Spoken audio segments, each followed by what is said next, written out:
Oh, what up, dude? I see you 63rd. What's up? We got some shit to talk about today. All right, yeah, we good.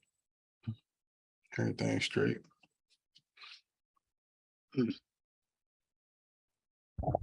Oh, wait, I can't hear you.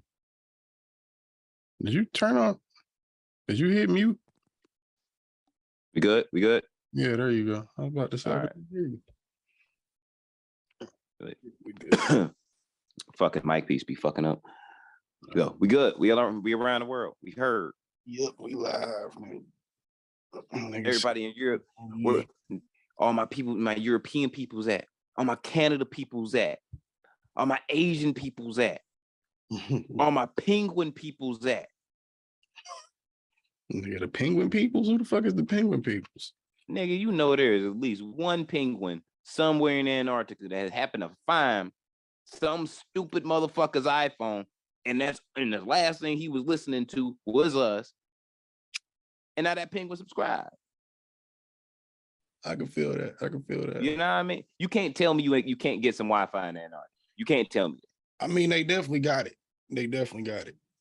You gotta have it, bro. Because if you were like a scientist in Antarctica, yeah, you know what I'm saying? They got it for the scientists. They gotta have it for us. they be watching penguins all day long, just doing penguin shit. So you gotta have Wi-Fi. I wonder the effect we have on penguins and scientists. Oh, look, penguins don't fuck with us, bro. I'm sure they don't. Like, what the fuck are these naked looking animals doing down here and shit? Look, is that nigga wearing a coat? What the fuck he got one of those for? Ain't that nigga hot? Bruh. 63rd said he is the penguin. Hey. Like, shit. Like, we out here like, yo, fam. Like, nah, you can't be. Like, it's 3 degrees out here, my nigga. Like, what you mean? Like, you got a coat on? Like, nigga, this is summer weather, bro. You tripping? Fuck out of here. You got a book, nigga? Nah. You already know. You already know. Yeah. I wish I was a penguin. Don't do that. At this point, I wish I was a penguin, because we wouldn't have to talk about none of the dumb shit that we about to talk about today that happened and just occurred in the world. Like, we living in this stupid ass version of Twilight Zone. And for those who don't know what Twilight Zone is, it's the original Black Mirror. Nigga, it ain't that. It's just this. This is just what's happening in our part of the multiverse, man. It's beautiful in its own way. Part of me wants to believe that is true, but I believe certain fuckery like this, that is in who this fuckery of an episode is about, is probably still a fucktard in every version of the multiverse. I'm sorry. I don't know. I feel like there's some universe out there where none of this is happening and they still love them. Anyway. Nope. Hard sell. Who the fuck are you? Let's get to the shit. Well, IBs, if you don't know, you won't know. Bitch, from the womb to the tomb, the one and only Busy 9-3, still with Desert Dick hanging in the halls of Valhalla, bitch. I go by sometimes. The motherfucking Kango Don, aka motherfucking Kwame Khalifa, aka the Crooked Court Jester, aka Mr. Spread Your Cheeks. Yes, I'm talking about your bitch, aka the Carolina Toe Sucker. I'll get to that later if you don't know. AKA Young Busy Slice, AKA the Casual Sex Captain, like I said, ask your bitch, AKA Mr. Fago with no ice. Sometimes they call me the Sophisticated Jew. Sometimes they call me Little Big Shot. You gotta be careful what you're saying nowadays, now, bro. You better calm down. You better calm down. You better calm. I said sophisticated though. I'm complimenting niggas. I'm not gonna say what it could imply. I'm just saying, but chill. You better chill, nigga. Oh, I forgot about that. The motherfucking Tiki Torch Nazi daughter slayer, because I'm running through the South looking for these racist motherfuckers' daughters. You feel me? I just gotta do it. It's in me, not on me. You feel me? AKA motherfucking distinguished degenerate. I always like that one. I don't know how I always forget it. And once again, no lab coat, bitch. I got a beater. Cause we be beating these streets when it comes to this science, nigga. You feel me? We out here Facts. whipping it, whipping it. My whip right, my whip white, and my whip matter, nigga. You feel me? Black whips matter. Facts. Straight facts. It's always white if it's 100. good, you feel me? Nah, I can't agree with that one. There's too much false context in that one. But I will say, Using I am the one. soda. No, you're not gonna interrupt my intro this time. Nope, I'm not allowing it. I am the one hailing from the home of bitch and tequila, 50 cent margaritas, cartel dealings. You know what I'm saying? The one and only, the birthday boy himself. I want to say that, the birthday God himself. The one and only motherfucking Jose Ortega. Happy birthday, nigga. Appreciate it, God. Also known as the one and only coming through with the crane kick. Wah! Tito Lee. You know what I mean? And if I'm not kicking with the crane kick, I'm coming on off that fourth rope. Because they also know me as Zay Mysterio. Also known as the Petro known, because I do smoke a lot of weed sometimes and a lot. But, you know what I mean? You can't function without it. You know what I'm saying? You need that green. You know what I mean? They also call me the Kush Crusader. Once again, need that green. You know what I'm saying? Money team, need that green. I don't fuck with Floyd like that because he really don't fight for real. And I will argue anybody against that motherfucking concept of life. Not playing with you niggas. AKA the pod God himself. Praise me. Don't call my phone after a certain times because look, you won't get the voicemail and that shit's already clogged up right now. So I'll get to you accordingly. Goddamn. And it's episode 226, Millennials Podcast, House of Spades Media. We are in this bitch. Shout out to everybody across the globe, across the pond, every different continent, creed, nationality, race. We fuck with y'all. You know what I mean? Shout out to everybody that's watching us live first thing in the morning or late at night, depending on where the fuck you at. We love y'all. Tell your homies, tell your homies, tell your mama's homies, tell your ex-girlfriend. Punch that nigga in the face that she fucking and then drop our business card on his chest and be like, yo, listen to this shit, you dirty ass nigga, and then walk away. Do all that. Let your peoples know that we are here and we are here to entertain you. I would say on a normal day, what the fuck is going on or what's good, but we all know what the fuck is going on and it's all bad. Somebody call Sarah Silverman. What the fuck is wrong with your man? I can't even call him your man's no more in good faith because that's disrespectful. I ain't gonna do that. I ain't gonna do that to you. But what the fuck is wrong with Kanye, bro? Well, first off, we gotta start the conversation by acknowledging the fact that he isn't Kanye. He's Ye. And calling him Kanye at this point is like calling him by his slave name. He is not Cassius anymore. His words, not mine. No, fuck that. You can't be a coon and be like, you can't refer to me by my slave name. That's where you start off with me. You just already fucked up. Like He's you can't Moses, do that. though. You ain't know he was Moses? Who he friend? Niggas, apparently. Who he freed? Nobody. What God he been talking to? White Jesus, apparently. I don't know. Where that bush at? Nigga. Fam. I sat through. First off, you can't. Whoa. Hold up. It just hit me. The religiousness just hit me right now. And if you're new here, I grew up in a religious household, so I know my book. Moses was Jewish. So, according to Mr. Ye, we are the dark Jews. So a lot of black Israelite bullshit he was talking. All right. A lot of racist white shit he was talking. I don't know what the fuck the boy on. You know what? Give your synopsis because you watched the whole interview before they took that anti-Semitic shit off the internet. So what did you see? Tell the story. Let the people know who haven't seen it and just been seeing circulating clips on the internet. Well, for one, I wouldn't recommend you find it and watch it because it's 3.5 hours. I'm never getting back. That shit. You know what? I felt the same way when I watched the second Lord of the Rings movie. I feel like Peter Jackson just took away my life.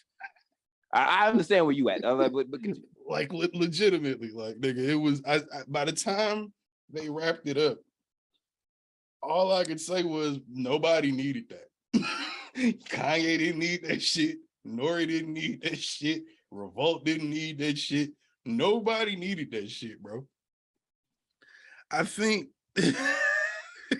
right, and I'm getting to that. I think within the first 10 minutes of the interview, the nigga got to the George Floyd shit. And that was, I had saw that clip before, you know, I had watched the whole interview. So I'm like, I gotta see minutes, Shane, where he's at with it, right? I'm gonna pause you 1 second. 10 minutes. I'm gonna let them people know.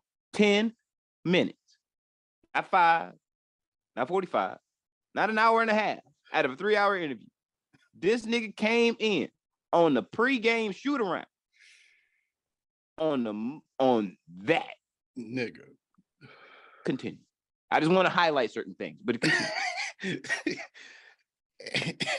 nigga, I think I like I said, I saw a clip and I'm thinking it's a bigger statement involved because you know how you clip a clip to promote some shit, you want it to be, you know, where you click it and go like, what the fuck is going on? Clickbait. That's what the point is. Fine, I'm cool with that.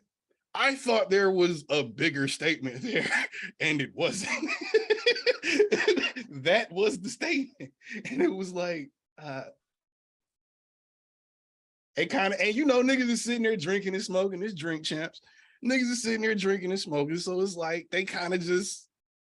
Nori was like, "Word, really, nigga? I don't know about that one," and he just kept going. He just let him keep rolling, and it's like, all right. Somewhere in there, he starts bringing up, you know, Candace Owens and Jewish media and nigga. We off camera and on camera before we started streaming on Twitch, nigga, have made mad jokes about the same things he was talking about. Hold up, let me add some context to that. Because I actually, like, my wife looked at me crazy when she was like, "Nigga, y'all do that?" And I was like, there was a conversation that me and Bear had. Me and Busy 93 had a long time ago, maybe about a decade ago now. And we were making jokes in a joking way just to be funny. And we was like, you know what? Don't want to be that disrespectful to a whole group of people just to be dicks about it, right? So we just, yeah. Jude's holding his back, man. Just little dramatic jokes every now and again. Just laughter. No seriousness involved. Knowing damn well whatever plight I'm going through in life, Jewish people ain't got shit to do with that, nigga. I know 3 Jewish people. One of them's my lawyer. Trust her with my life. Every one of my lawyers has been Jewish. All 5. Like one of the Jewish homies is actually a real nigga. I'm surprised that the Jews let him actually in. Like, he was born into it. He's a nigga for real. Where's the yarmulke and all? Got dreads. Where's the yarmulke and all? Like, no bullshit. Other one is from Russia. His family is like what they call Orthodox Jew. So it's like they like super Jewish. Like most of his from like half side of his Russian family and shit got the curly Q's and like what you think a Jewish person looks like. I guess a stereotypical version of it. They are them. You know what I mean? Like they are those people. We laugh, we joke, you know what I'm saying? We make funny haha. In all seriousness, though, some of what of what Kanye said and what the worst of what we would say, the worst in jest, this nigga believes and said on camera. I mean, a lot of people believe that shit, but the problem is And it's not that aspects of it aren't true. It's just when you present it in a way like that, or when you present it in that way, not even in a way. When you present it that way, nigga, that shit dangerous. That shit fucked up. That's not helping anybody. That's not giving information. That's not being a free thinker. That's not none of that shit. No. Well, as we dive into that, my problem with I think I'm like my overall problem is when I saw the clips, I refused to watch the interview. I refused to watch the last one when he disrespected Big Sean, even though that nigga from Southfield. Like the last one, I refused to watch it because I just know this motherfucker is just rambling out his ass. Stupidness. No sense, no real reasoning, you're not gonna get a real explanation. I was telling you this shit for years. You're not gonna get an explanation for why Kanye does what Kanye does. At all. But when he said what he said, and I saw the clip, I instantly thought about the story of OJ by Jay-Z. I mean, people got mad at him for telling the secrets. You know what I mean? It was like, those people that were mad, oh, he told the secrets. Y'all not in charge of the secrets, no way. Shut up. I think that's the weird part about it, though. It's like he feels like, if he believes that, right? Or the niggas that do believe that, at what point does that, if they don't want us to know, what makes you think they told Hov? They you speak of, who are the they that is controlling all of this, right? Why would this nigga be the one? Why would they select certain niggas that may or may not then run back and give us the secrets? It's no an asinine concept. Tupac told you I'm buying first, nigga. Plan, plot, strategize. All the fuck you gotta do. The reason why Jewish people own most of the property and shit in real estate in the United States is how they did it. Plan, plot, strategize. It's not it's not like a hidden book somewhere, nigga. You can go on YouTube and figure it out, nigga. It's not a secret. But to plan, plot, and strategize to the level, like I told you off air, to that level, to that degree, requires what? Unity. That means that everybody that we looking at is on board, that's in this room. If I'm Jewish, everybody's on board. This is what the fuck we're going to do. How long have black people been talking about we need to band together like the Jews? We've been saying that forever. There's nothing wrong with saying that. It's just saying it like, I know some people get upset about this person, but the Honorable Minister Farrakhan, like his main usage of the comparison of what we as black people, us as Latin people, us as Native American, or my wife as Native American people, is to emulate who? The Jewish community. Because anyway, the Jewish community got they got it figured out, and there is like some things they have figured out, but it's a whole collective thing. You see, like it's the running joke of, oh, every lawyer is Jewish and this, that, and the other, and it's like, is that a terrible thing? If real shit, if I'm LeBron James and my son plays basketball, and he can make a living playing basketball. I did that, and look at all the opportunities that I have. I made $1 billion, and I'm gonna make more. My son could have them same opportunities. Why not? If you can do that, do that. They were just accusing him of nepotism. It's funny you said that. Use him as an example. I just saw him getting accused of nepotism because of Bronny. Bronny want to be there. Both of them kids want to be there. But I mean, it's LeBron. Any move he makes is gonna look like nepotism when it comes to his kid. That is 100% true. But you think the same thing for there was one point in time in history, there was the first Jewish lawyer, and he was kick ass at his job. He was the LeBron James of lawyering. And then his son or daughter decided, like, yo, maybe I should get in that game too, nigga. Like, Pop's doing all right, bro. Like, Pops is all right. We out here. We've been living in a nice house and shit. We charge these niggas up the ass. We Gucci.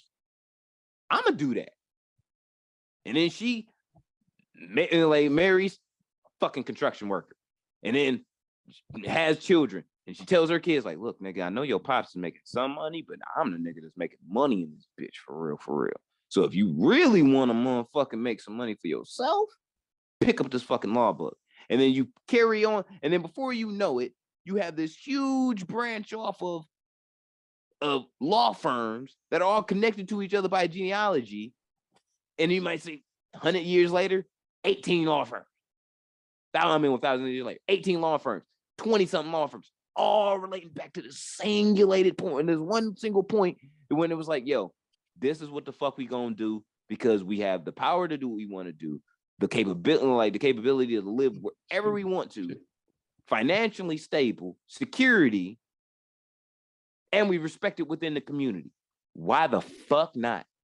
And that's on to every single level. I heard it just so happens to be that Jewish people were organized enough to get it done. That's the whole thing. Because if like when it comes down to Kanye, if Latinos was the ones to get it done, then Kanye would have the same rant technically about Latinos. Yeah. And some white person or some Latino person, some Asian person might have the same thing when it comes to us if it was us. The problem seems to be that the nigga is just repeating points that he's hearing from other places. Not much that he said that wasn't about himself have I not heard from other people. I've heard those points before. Nigga, you sound like a parrot, motherfucker. Oh, yeah, he definitely. Ironically, you said what? He definitely a parent. Like, I think some of those points that he made was just nothing more than conversations that other people that believe the same bullshit that he's on Candace believe. Yeah. And they say that shit all the time. And he just really relayed their conversations out to the public world. And like, we were supposed to be okay with that. That's not how it works. I don't know if some people say shit in private because it's private. Yeah, I guess he does think that. I was gonna say, I don't know if he thinks if him doing it has an effect, but he said on the fucking interview, nigga, I'm Moses. You can't. That's some delusional shit to say right there anyway. Like I said, you can't refer to yourself as Moses, who was technically Jewish, if I'm not mistaken.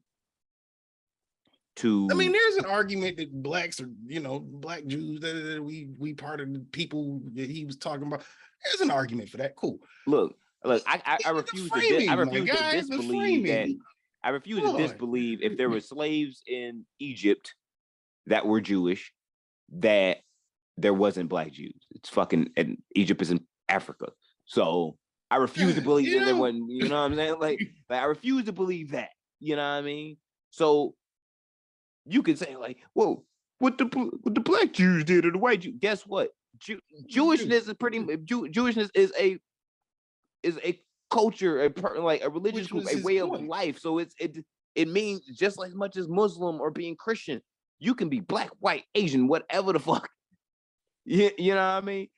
There are black Jews with afros and shit, and like my homie and shit with dreads that are completely fucking appalled by what the fuck that nigga said. Yeah.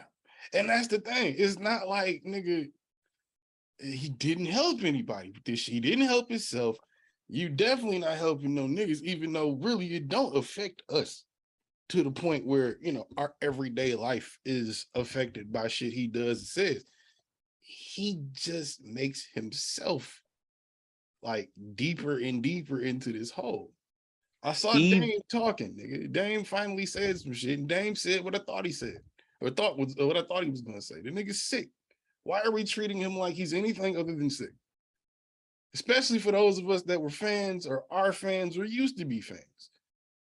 It's fucked up what he did said, yeah. But why are we acting like this nigga don't need help? And this is just a joke? It's not. You should be mad about what he said, but we should also be like, yo, can somebody get this nigga? Anybody legally can they like realistically? That was on Nori. That one was on Nori. That's why I Nori said to you off air. Nori should have pulled the OG card. Like Nori is for that shit to stop in the way it should have stopped, or should have never even happened or occurred. Nori should have been the one to like, all right, this is gonna be the one we don't get out there, because this nigga is going to ruin his whole shit, and I'm gonna step in and at least try to help him from ruining his own shit. Nori did the one thing that I would say out of this that Nori is at fault for is to give this nigga the platform. And this is not like Drink Champ, this isn't recorded live. So it's already pre-recorded. They had to do some editing, add your tags and everything like that, and it has to be presented via YouTube or Revolt or whoever. They had to approve, like, and know, all right, this is what it is. We know how this nigga look and everything like that. But we still gonna do it anyway because we know this shit gonna do numbers because Kanye wilding the fuck out. You have to know in advance that that nigga was wilding the fuck out, which they did. But Nori is family. No matter which way you want to cut it. And that's why Nori it's kind of disappointing to see what he did, how he's handling it. But look, Kanye wanted to do and say what he wanted to do and say, which he should.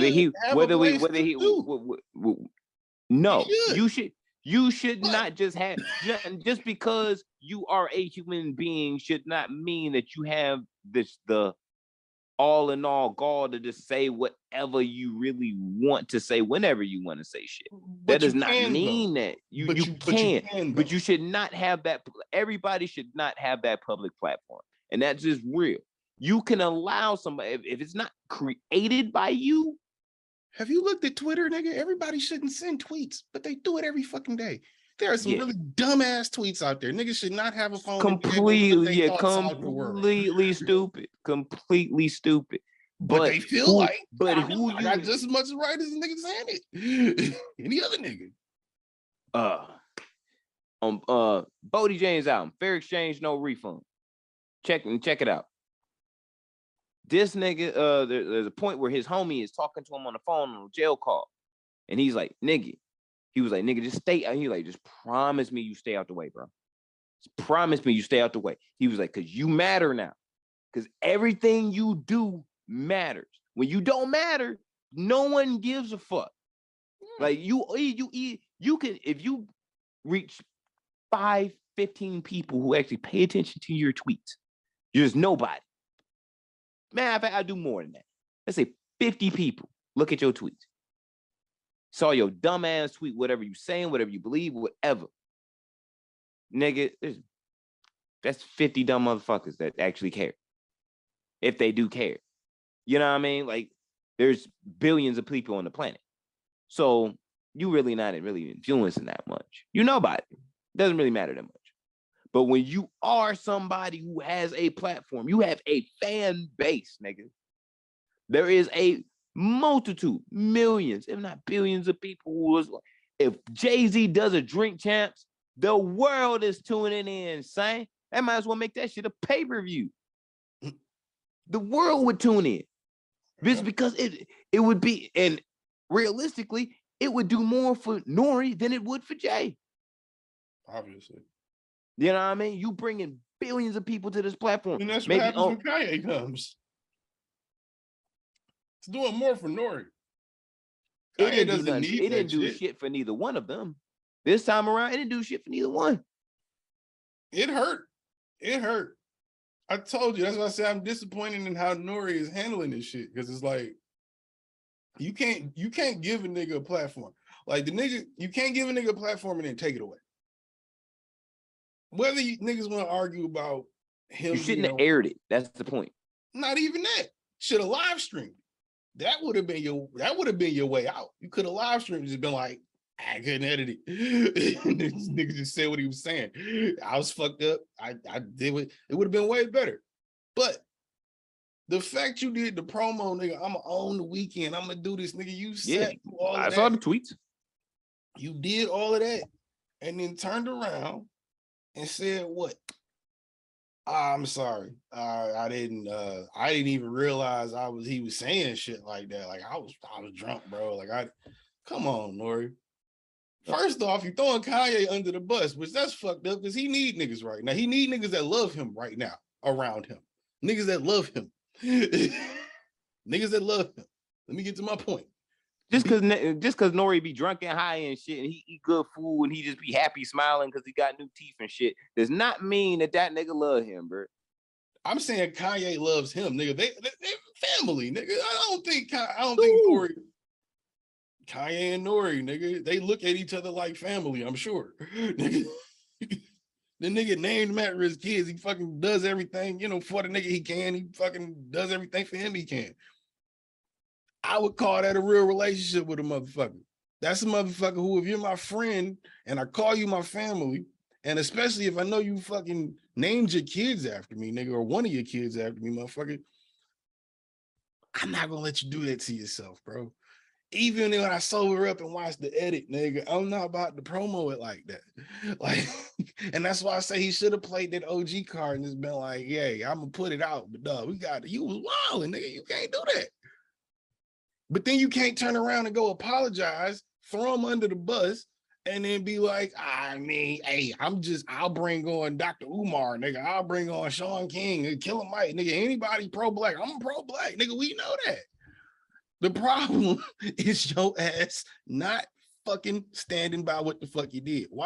I get why he made him take it down, but why are you apologizing like that? Like you didn't know what was going on. You didn't know what was there. That's the corny part. Even Fat Joe said, nigga, I would have a nigga on, but you don't turn around and then throw the nigga under the bus.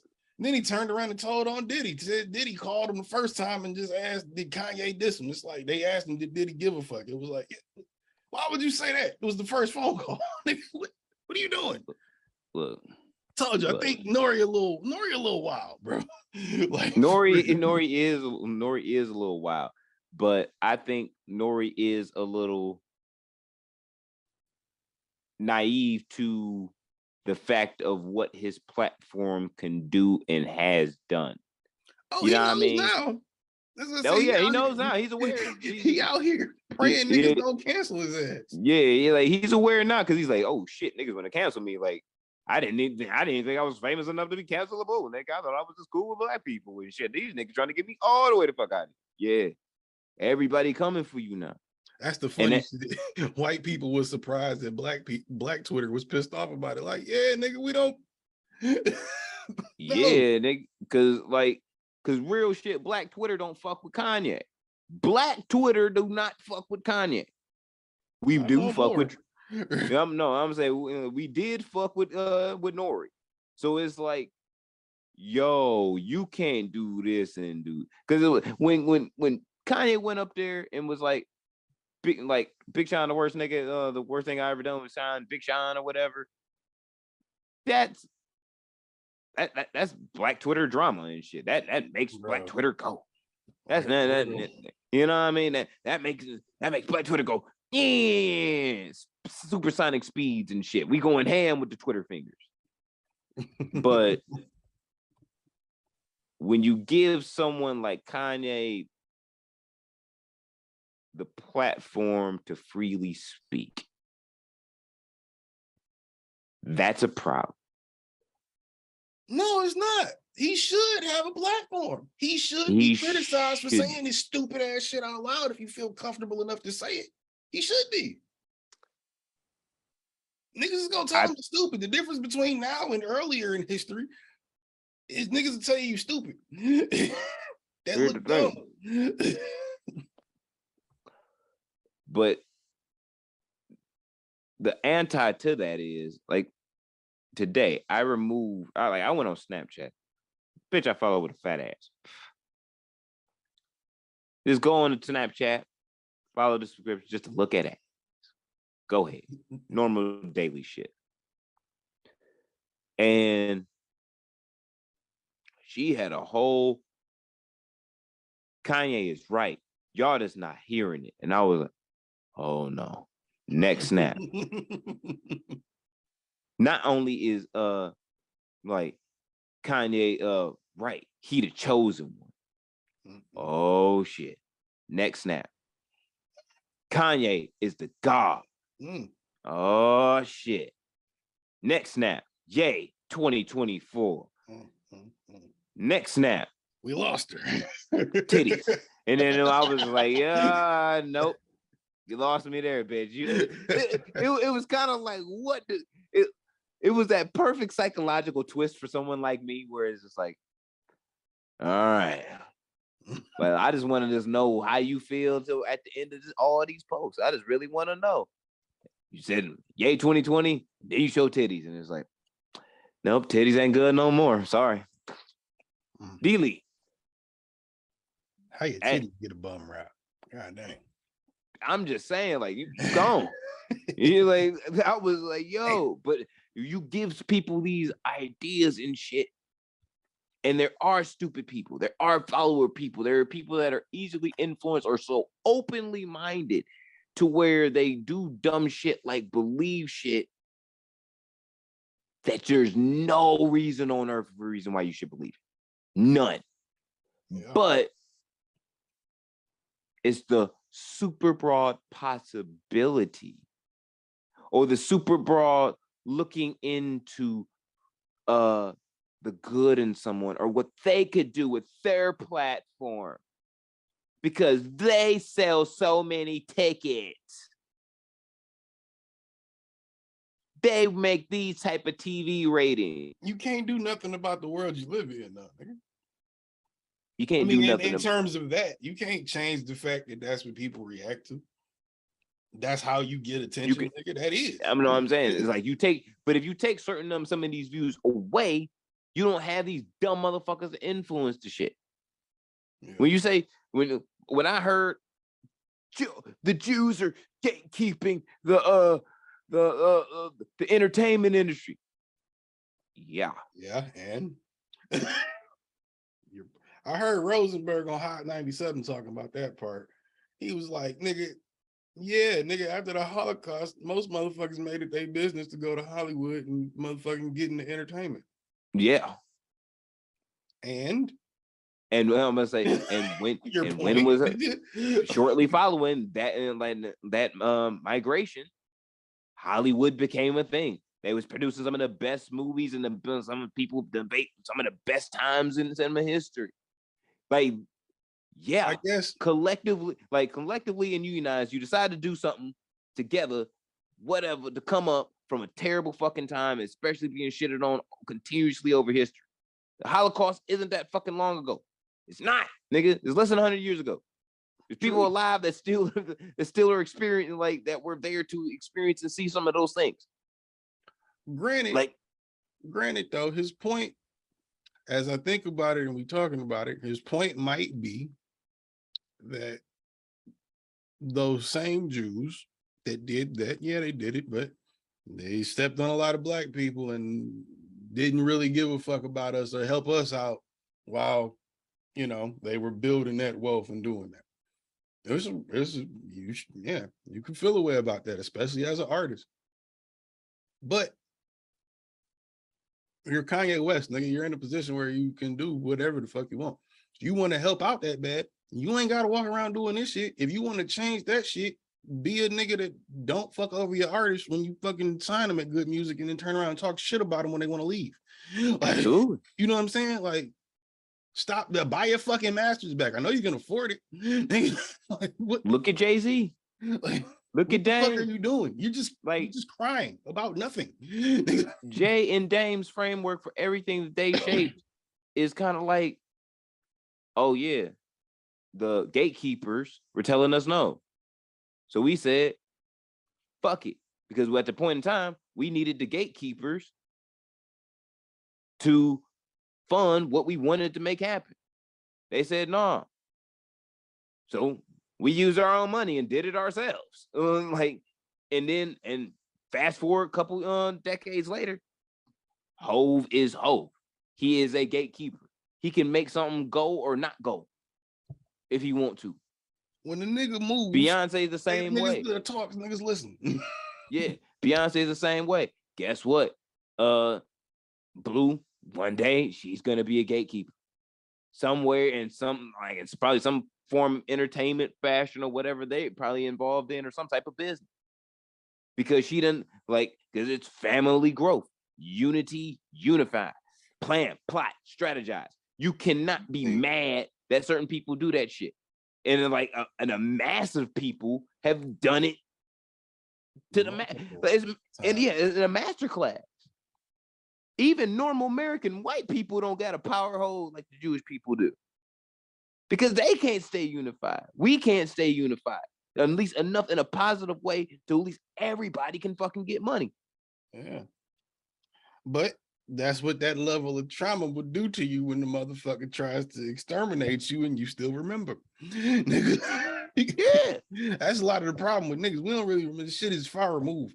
We be on our own tip. We be like, yeah, nigga, I'm gonna do my shit, but I don't really fuck with them over there. Like, yeah, but I'm gonna do me though. The rhetoric he was spitting. But you gotta do to some reason. The rhetoric he was spitting was real motherfucking Joseph Goebbels type Nazi propaganda, like on some level shit in my head. Like that shit was nasty as hell.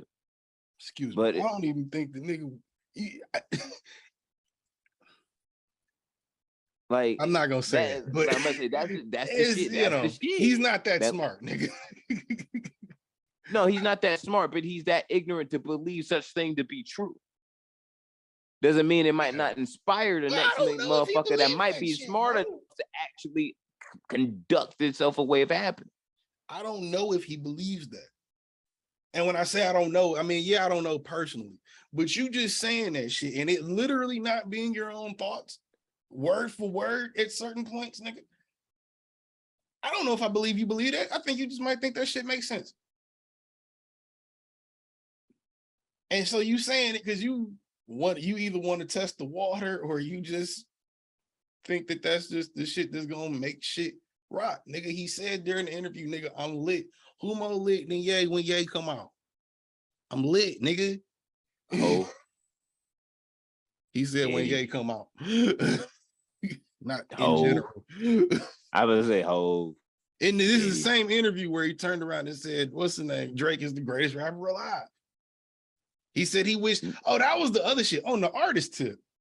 Aside from the inflammatory shit, the inflammatory artist shit, he said, nigga, he said, I wish Drake could write all my rhymes. My life would be so much easier if Drake would write all my rhymes. Nigga admitted that the last dope song we thought he wrote 30 hours. Nope. He had the idea and then gave it to Drake.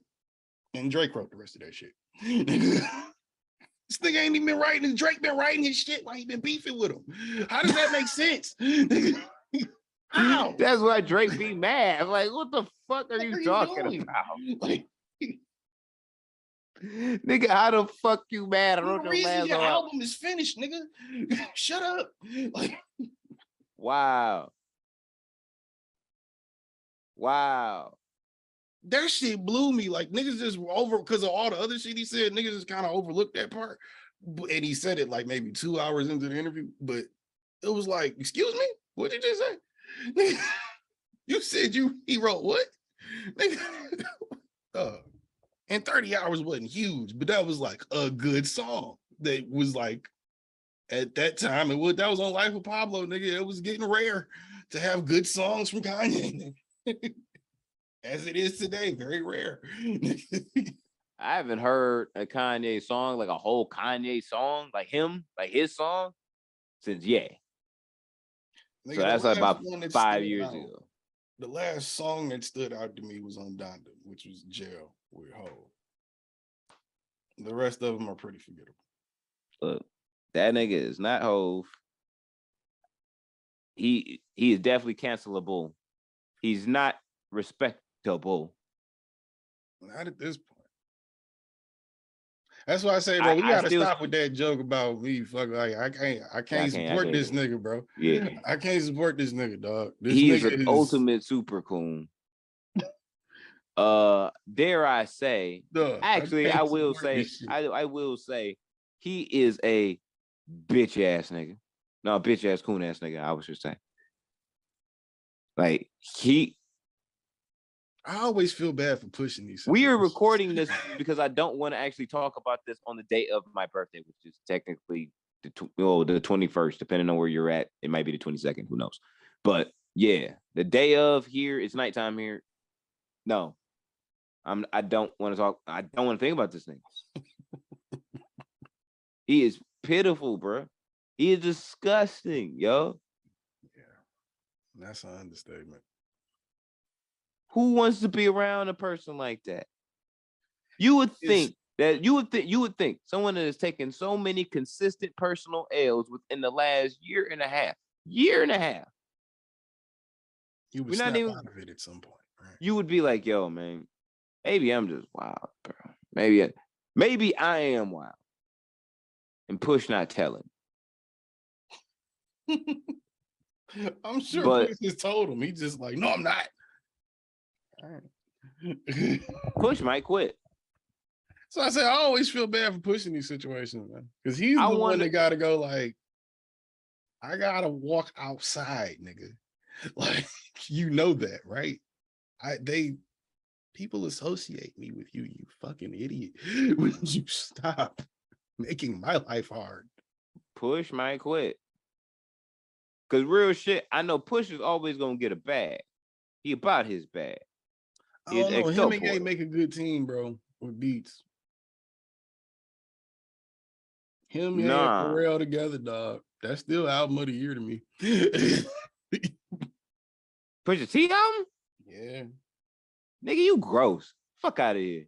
Everything I've heard so far, I have not heard an album. Even the albums I haven't finished. Like I was just set like Soul Separately is better than that. I haven't finished it yet, but what I've heard so far. What I've heard so far, though. God Don't Make Mistakes is better than that. You ain't shit. Peace Fly God is better than that. I ain't heard that. And you know, West Side is annoying at times to me. That nigga voice be kind of, you know. I gotta be in a mood to hear that. I ain't hear that, but well, I heard part of that. The Denzel Curry album that I can never remember the title to, nigga, is better than that. Now you tripping. Better than It's Almost Dry. You tripping. Yeah. There's a lot of albums better than Almost Dry. There is a lot of, I'm sorry. You tripping, nigga. It's tripping. Tana Talk 4 is better. Tell me it ain't. I know you heard tripping. That. Hell no. I heard that. No. Hell no. You wildin'. I heard all of that one, nigga. No. You wildin'. No. You wildin'. You were wild, bro. I sat in Myers parking lot and listened to that whole album, nigga. No. Nah. No. I'm not even gonna let you do that shit now. No. I'm not gonna let you do that to Push, nigga. No. Intergalactic, the Kid Cudi album is better than that. That's facts. That's like a pop album. Shut the fuck up. It's still under the guys of hip hop, nigga. So that's facts. You're just naming albums now. DJ Khaled album is better. You just naming albums now. No, I'm looking at what the fuck is downloaded to my shit, and I'm like, all right, the ones that are actually, I would say, better albums, like for real. I don't even really like DJ Khaled album that much. Matter of fact, this is really tough for me to say, but it's facts. The Game album better than that. Facts. Don't play with me, bro. What crack are you? Wiz album is better than that this year. Facts. You can't just name albums and say they're better than you because they came It's facts, though. West Side Boogie album is better than that, and it's facts. It's not. It is. I heard half of that. It's depressing. No. It's your type of music. It's not. I'm saying it's depressing. Matter of fact, Kendrick Lamar album is better. You played it one time. No, I played it 5 times before I even had to I let the bit breathe on it. And how many times after? And how many times since? 2 or 3 times a week. In my album rotations. I'd be listening to that fucking album 2-3 times a week. Yeah, 2 or 3 times a week. You are It's in my insane. it's You in my are conscious insane. rotation. It's in my conscious rotation. You are insane, nigga. Ain't no fucking way. I can't just listen to this much Ain't no Griselda, fucking nigga, way. and not have a like a wind down and be like, man, nigga, maybe you might be tripping. I can't. Nigga, that shit came and went. It's good music though. You just kind of gotta. It's okay. It's good music. You can't even turn that shit on in the car for real. Who can? Anybody, nigga. I ain't heard nobody Shit. banging no fucking Kendrick album. I ain't even heard that shit on the fucking radio. Shut up. Cause you gotta be grown to listen to a Kendrick album. Nobody listens to the fucking radio that's grown. What the fuck you talking about? Right. Okay. Why was Now, it on the radio? Earth Gang album is still better. Earth Gang album is still better. It's still one of the best albums of this year. I'm still standing by that shit. I said that at the top of the year. No, you want some bullshit. You on some bullshit. You on some bullshit. Stop just naming albums that came out this year. I'm telling you what's facts, nigga. You nasty as hell. No, you're not. You nasty to the motherfucker. I will listen. I'm scrolling. I'm scrolling past mad shit, and I'm just like, know what? This one. God damn it! Album of the year is Ramona. It's almost Ramona Park broke my heart. That is the album of the year, and I don't like at this point right now. Stop playing with me, bro. Stop playing with me. Stop it. That's been staple, right? Yeah, stop. I haven't finished it. I heard the first 3 and the singles. Right. That's all I heard.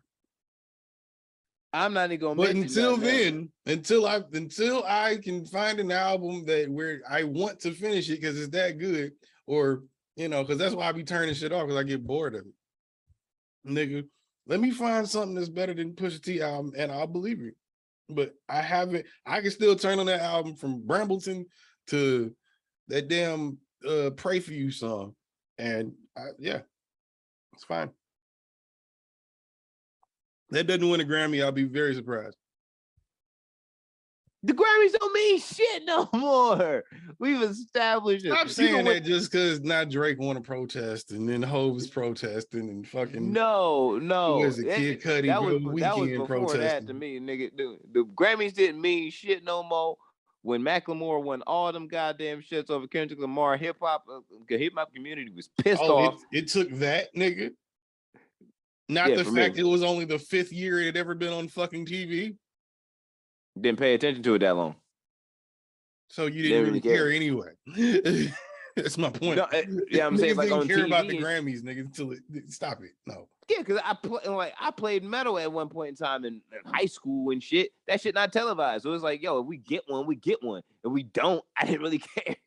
Because it's not big enough to be televised. Exactly. So it was like I didn't watch it for the care of it. Because to me, I'm like, yo, I still love Ho, I still love him, still love Nas, I still love Lupe. So, like with all this shit, like all hip hop I loved and shit, it was just like, yo, it ain't really getting no love. Shit, we know it exists. We know it's there. You know what I'm saying? We have a whole niggas listen to it every goddamn day, nigga. It's appalling that Gucci don't at least have one motherfucking Grammy for a mixtape or two.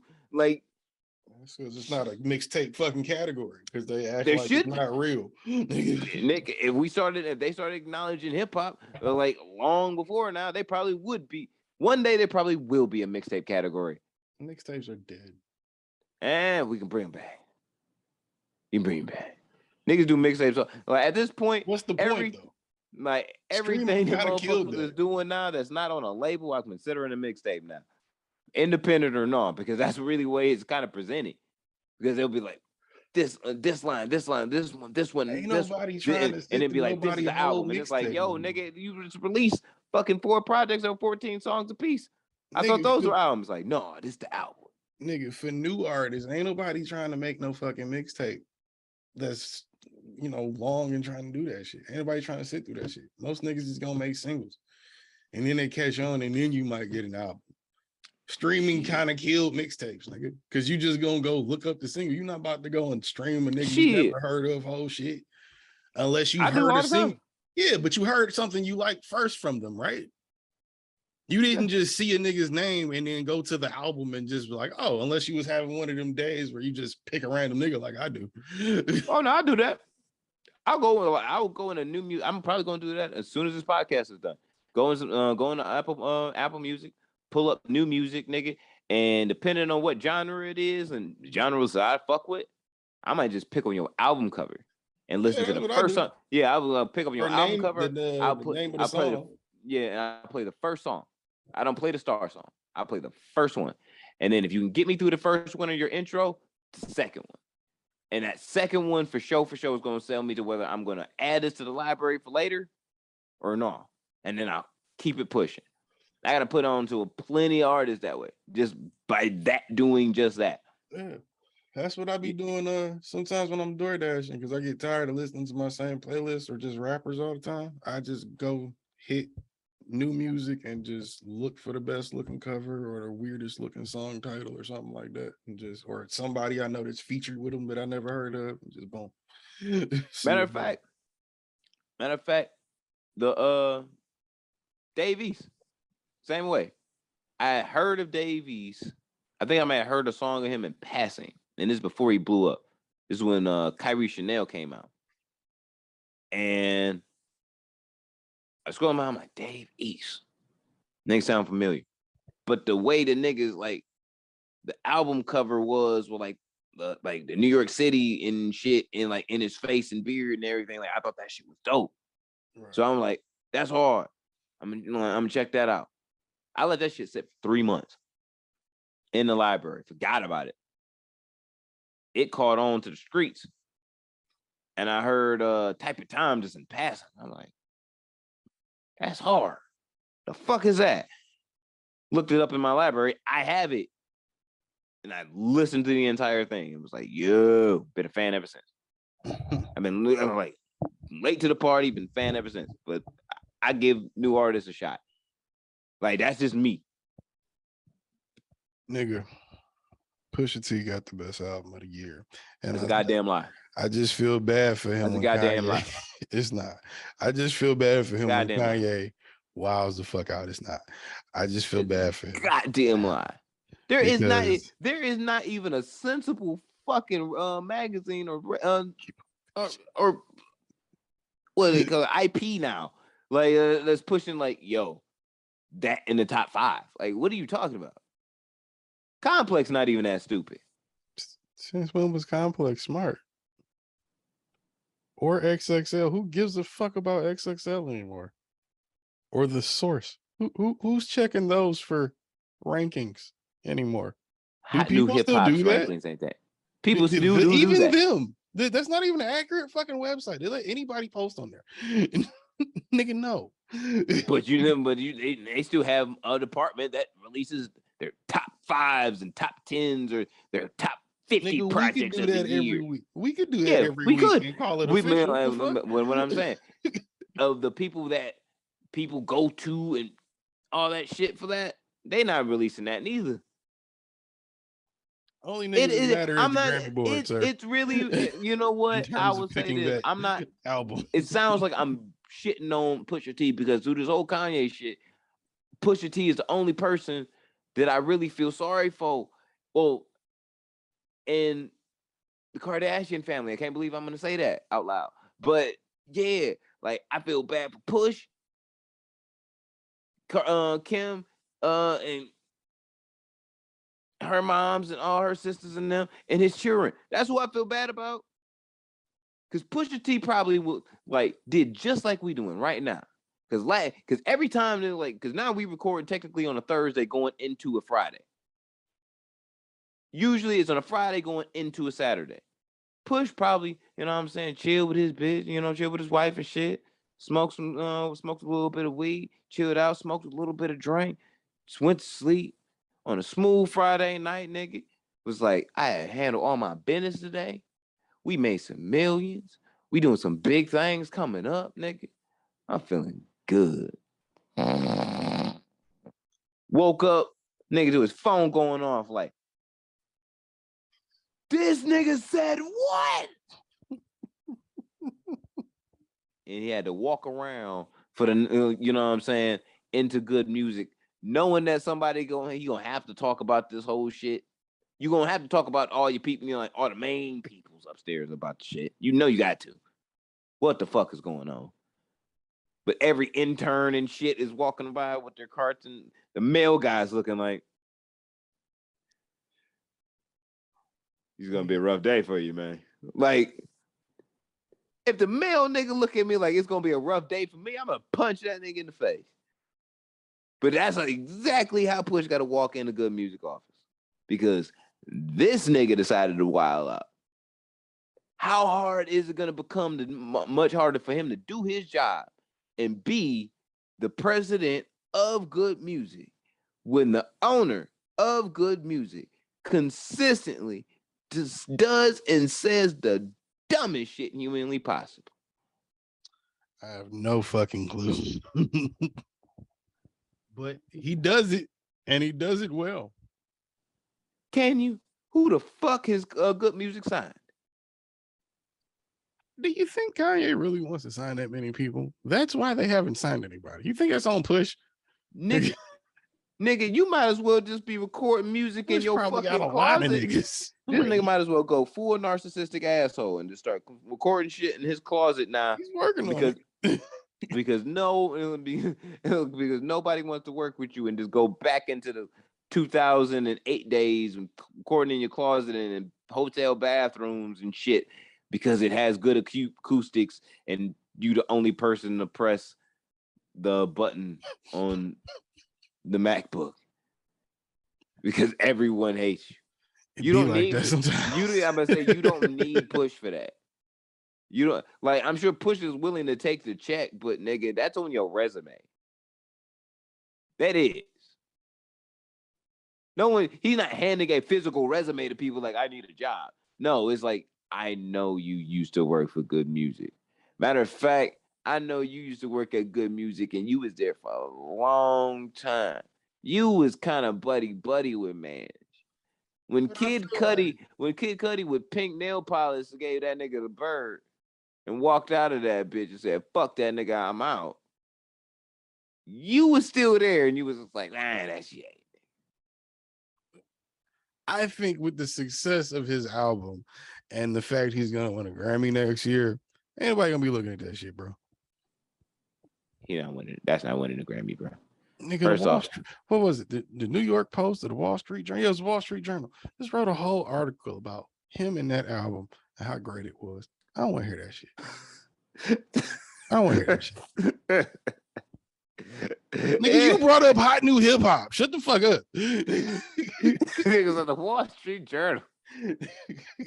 He gonna mention the whitest source of all time.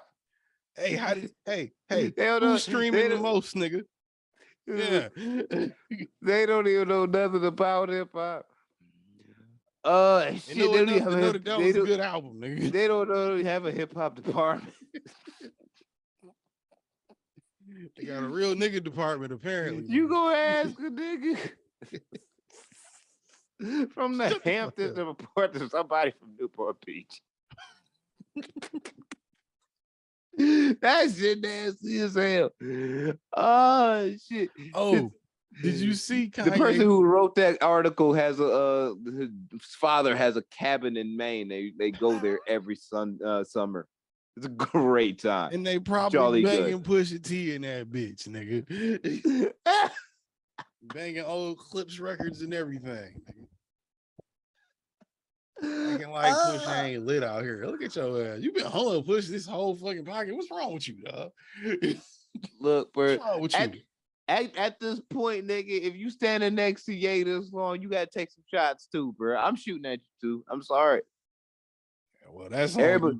I don't want everybody getting the smoke, and it's just not like, look, bro.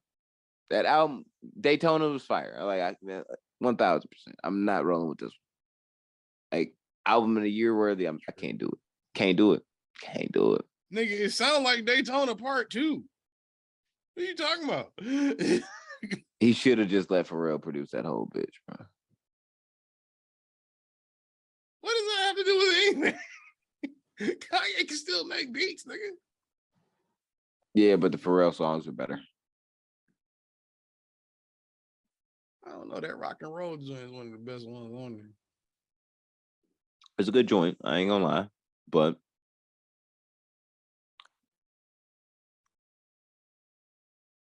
Yeah. It's like I wouldn't say a 50-50. I don't disrespect it. But it's like at this point, living with it after a while. Doing that. I was living with it for a while. B-, B. Nigga said Kendrick album better. Yeah, it is. You tripping. But I named a bunch of other albums before that I think are higher than Kendrick's album. I just don't think it's above that. You tripping, nigga. You tripping. You wildin'. But did you see what's the name? Fuck Kanye. Did you see he also called Pierce Morgan a Karen?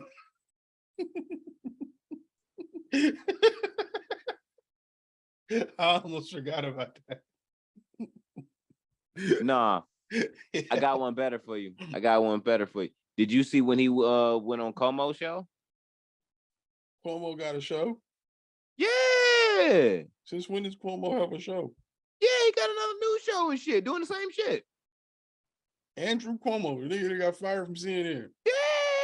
What are you doing? A you podcast? Not hip. You not a podcast or something? No, he got his own news show. Oh fuck, where is that nigga at now? There was a clip I saw on Newsmax or some shit. No, it's not that. It's not that. No, he not at Fox. Where that nigga at right now? Who gave that nigga a job? They gave him a job. You know what I mean? They gave him a job.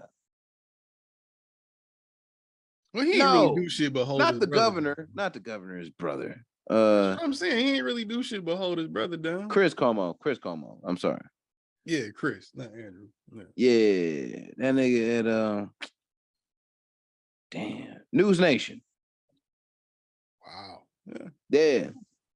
But he had a video call 3 days ago with Kanye and shit to talk about, and I really think this was important because once he got anti-Semitic during his podcast and shit, this is what we knew walking away from it. I want to walk away from this. You're already insulting the Jewish community. They ain't gonna fuck with you. You underestimated how much black people fuck with the Jews. We're not fucking with you. I think Como was just like, look, man, for us non-white, for us white people that aren't Jewish, I'm letting you know, we don't fuck with what you say. Like, look, I'm just letting you know, we don't fuck with what you said neither, bro. It was like everybody was trying to let this nigga know, no, you dumb motherfucker, no.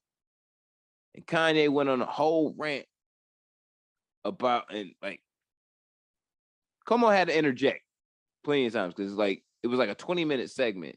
It looked like Ye was on a plane.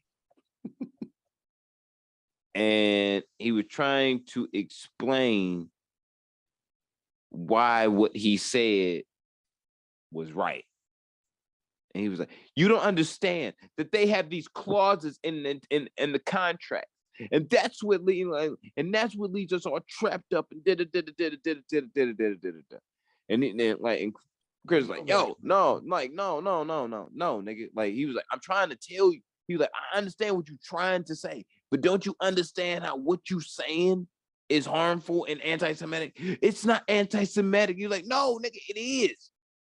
Like, he's like, no, he's like, can I speak? And you're like, no, nigga, I've let you speak around in a circle for like 5 minutes. We ain't got that long for the segment. He's like, can I speak? Am I allowed to speak? Like, I let you talk. Let me talk.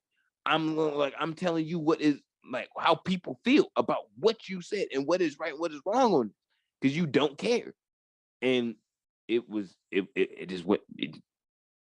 Kanye just didn't get the message at all. Not even a little bit. Shit went left with Pierce too, man. I'm not surprised. At this point, if he gonna keep doing interviews, he hit Pierce with the same shit he hit that one chick with a couple weeks ago. He hit him harder though. That nigga said, he was like, Pierce, how much you worth? And then he was like, what? He was like, how much are you worth? And he was like, not as much as you, unfortunately. And he was like, right. So don't you think you should listen to me? Maybe you get richer.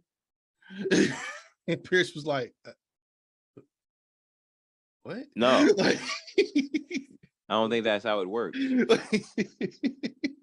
Like what's crazy is In all seriousness, he said that shit with a smile on his face. He was serious. What are you doing, nigga?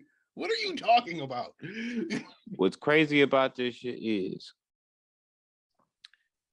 nobody that wasn't black gave Kanye a chance. Black people stepped in and created or gave Kanye the platform to become an artist, become a producer, become a star, and attain the assets through deals, through entertainment to become the person that he is today. As far as affluence. And with that, you gain notoriety, fame, your fan base broadens, and all this shit. Meanwhile, the entire time, you're looking through looking for the acceptance of the white American Republican. Yeah. And it's wild because he could legit, like, not be anything. Jay, Dame, they took the chance on that nigga. And if you think about early Rockefeller days, they took a lot of chances with shit. 63rd said even Kanye don't believe he black. He not black. He's Kanye. It's all about him, dog. I'm waiting for the I'm not black, I'm Kanye. I'm waiting for the I'm not black, I'm OJ moment from Kanye West. I'm waiting for it. That's all that's missing. He is doing the OJ. Yeah.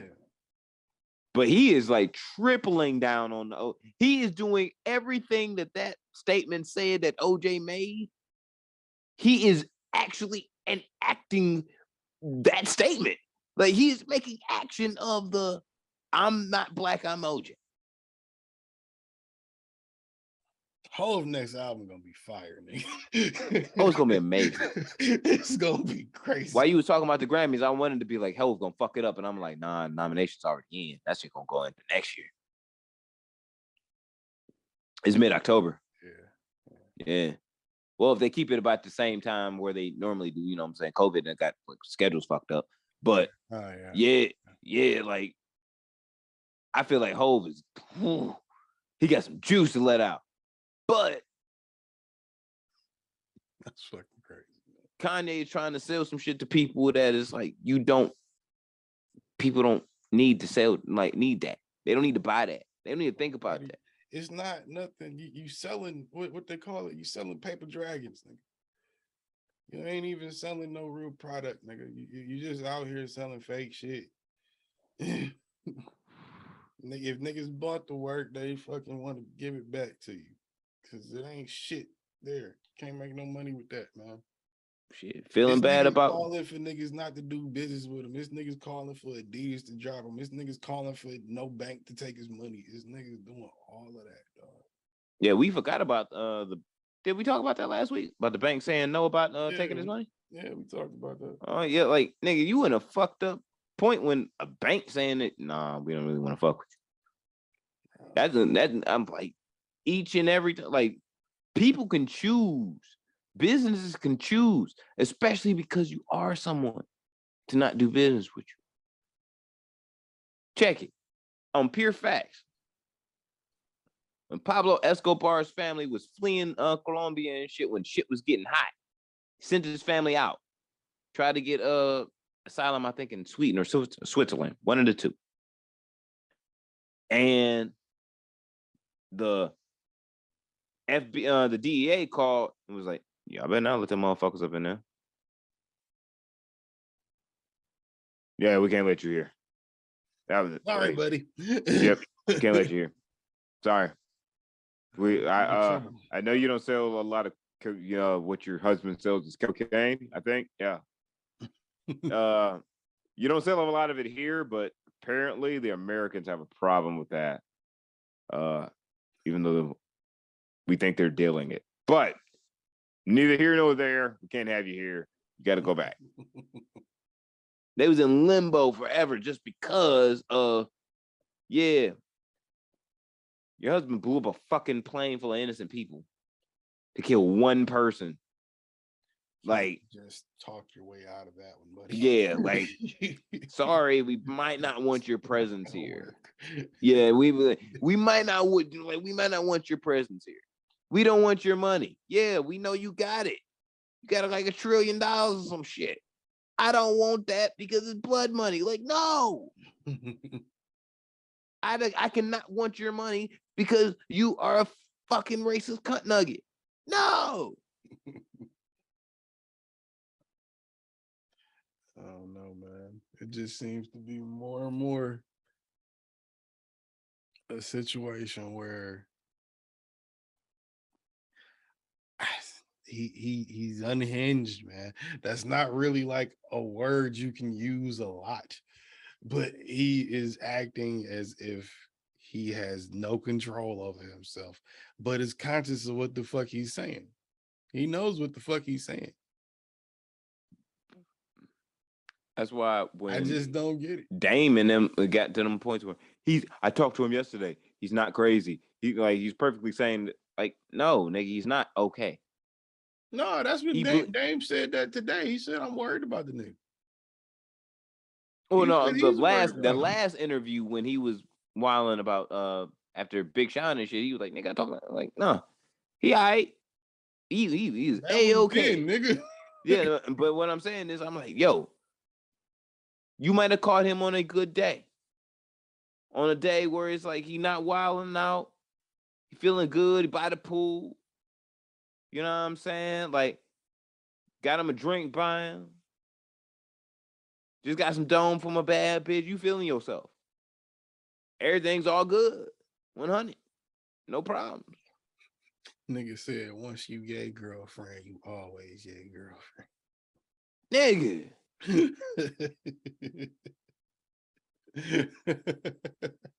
Kim and Pete didn't think that. You see that shit where they said Charlemagne was talking about, I guess, Kanye called him, yelling at him about how big Pete's dick was. Fuck. What time in the morning was this? I don't know. But apparently Pete is slanging that motherfucker. You can't.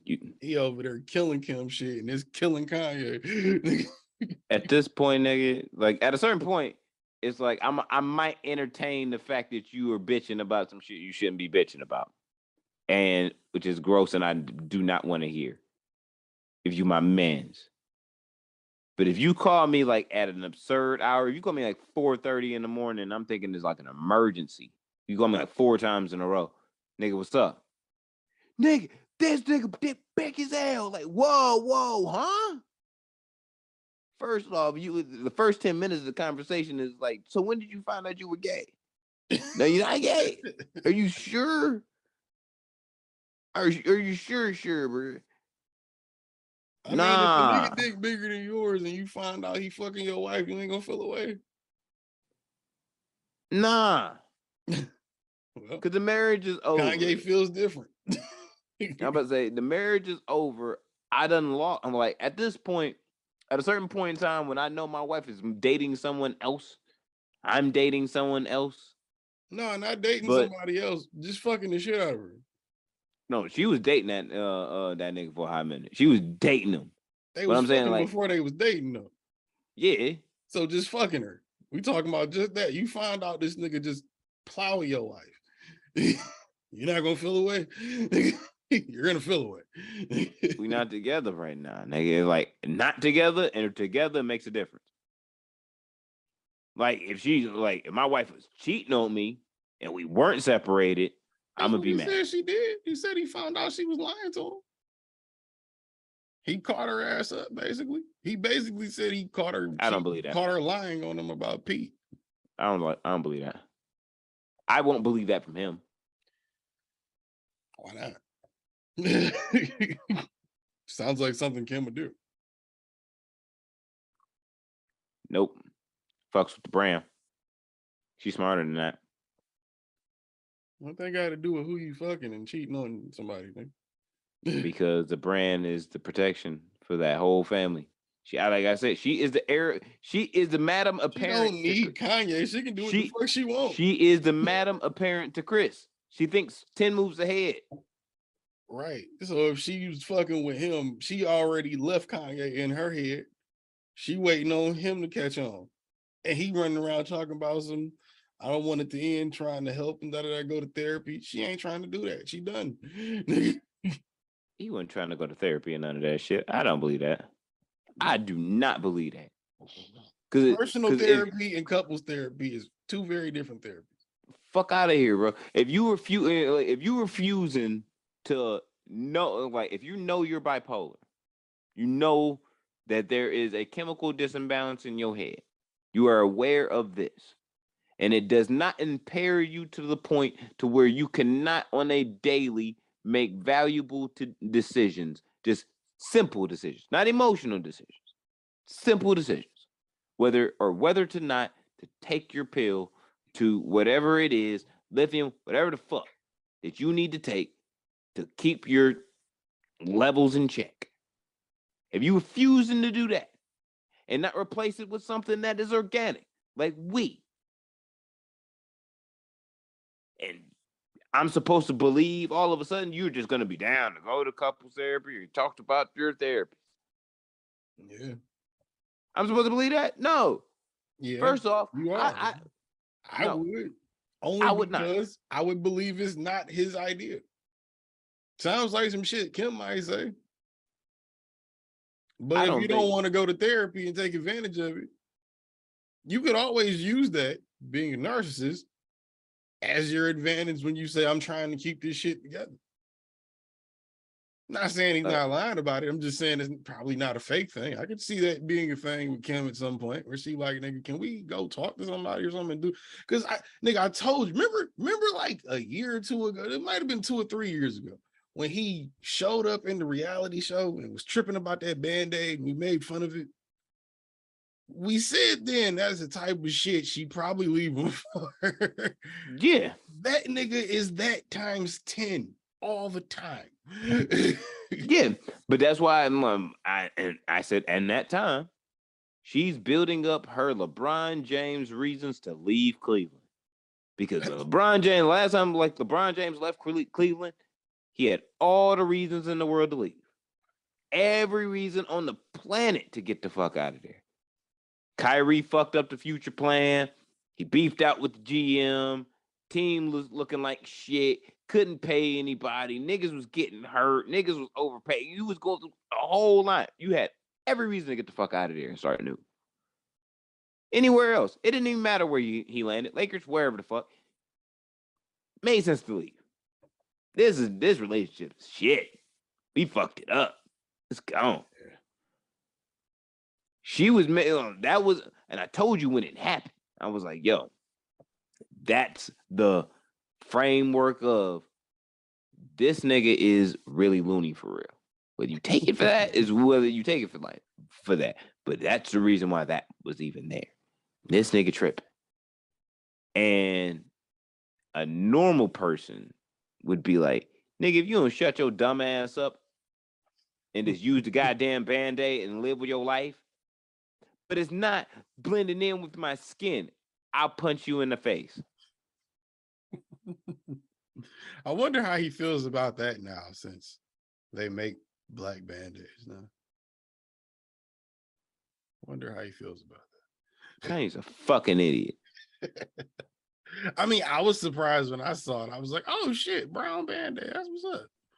That's dope. They made some Band-Aids for black people. That's dope. It's a fucking Band-Aid. Hey, it didn't make me no difference either. I just thought it was cool when I saw it. I never thought about it as like a thing. Apparently, niggas need representation in Band-Aids too. I don't know. If I'm crunchy black, nigga, there's not a crunchy black Band-Aid, nigga. Is there? Well, that would be offensive. No, they stop it like my color. It's funny, like they fit my shit perfectly. I'm like, what's up? I've never looked at band-aids like I at that never like thought that. about it till I saw it. I was like, that's a problem. No, other than hearing Kanye complain about it, that's the only other time I thought about it. Because it's a band-aid. Is to cover the cut or not, nigga? Like, what? Because when you're a kid, nigga, you have like you got the Superman band-aids, Spider-Man band-aids. Now they need to make those in adult sizes while you fucking nigga. Why you talking about it? Shit. Care about skin color one. Give me that. Right? Like, give me some Black Adam band-aids, damn it. Nerd ass nigga. Like straight up, like why is it? Oh, my race matters. Like, cause the color.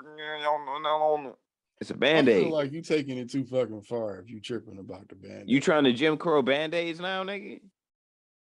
I mean, I get it. But that's the band-aid though. Who tripping about a band-aid?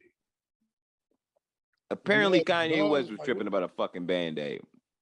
She built up all the reasoning for her ass to get the fuck on, and she got the fuck on. And here's the thing. Here's the kicker.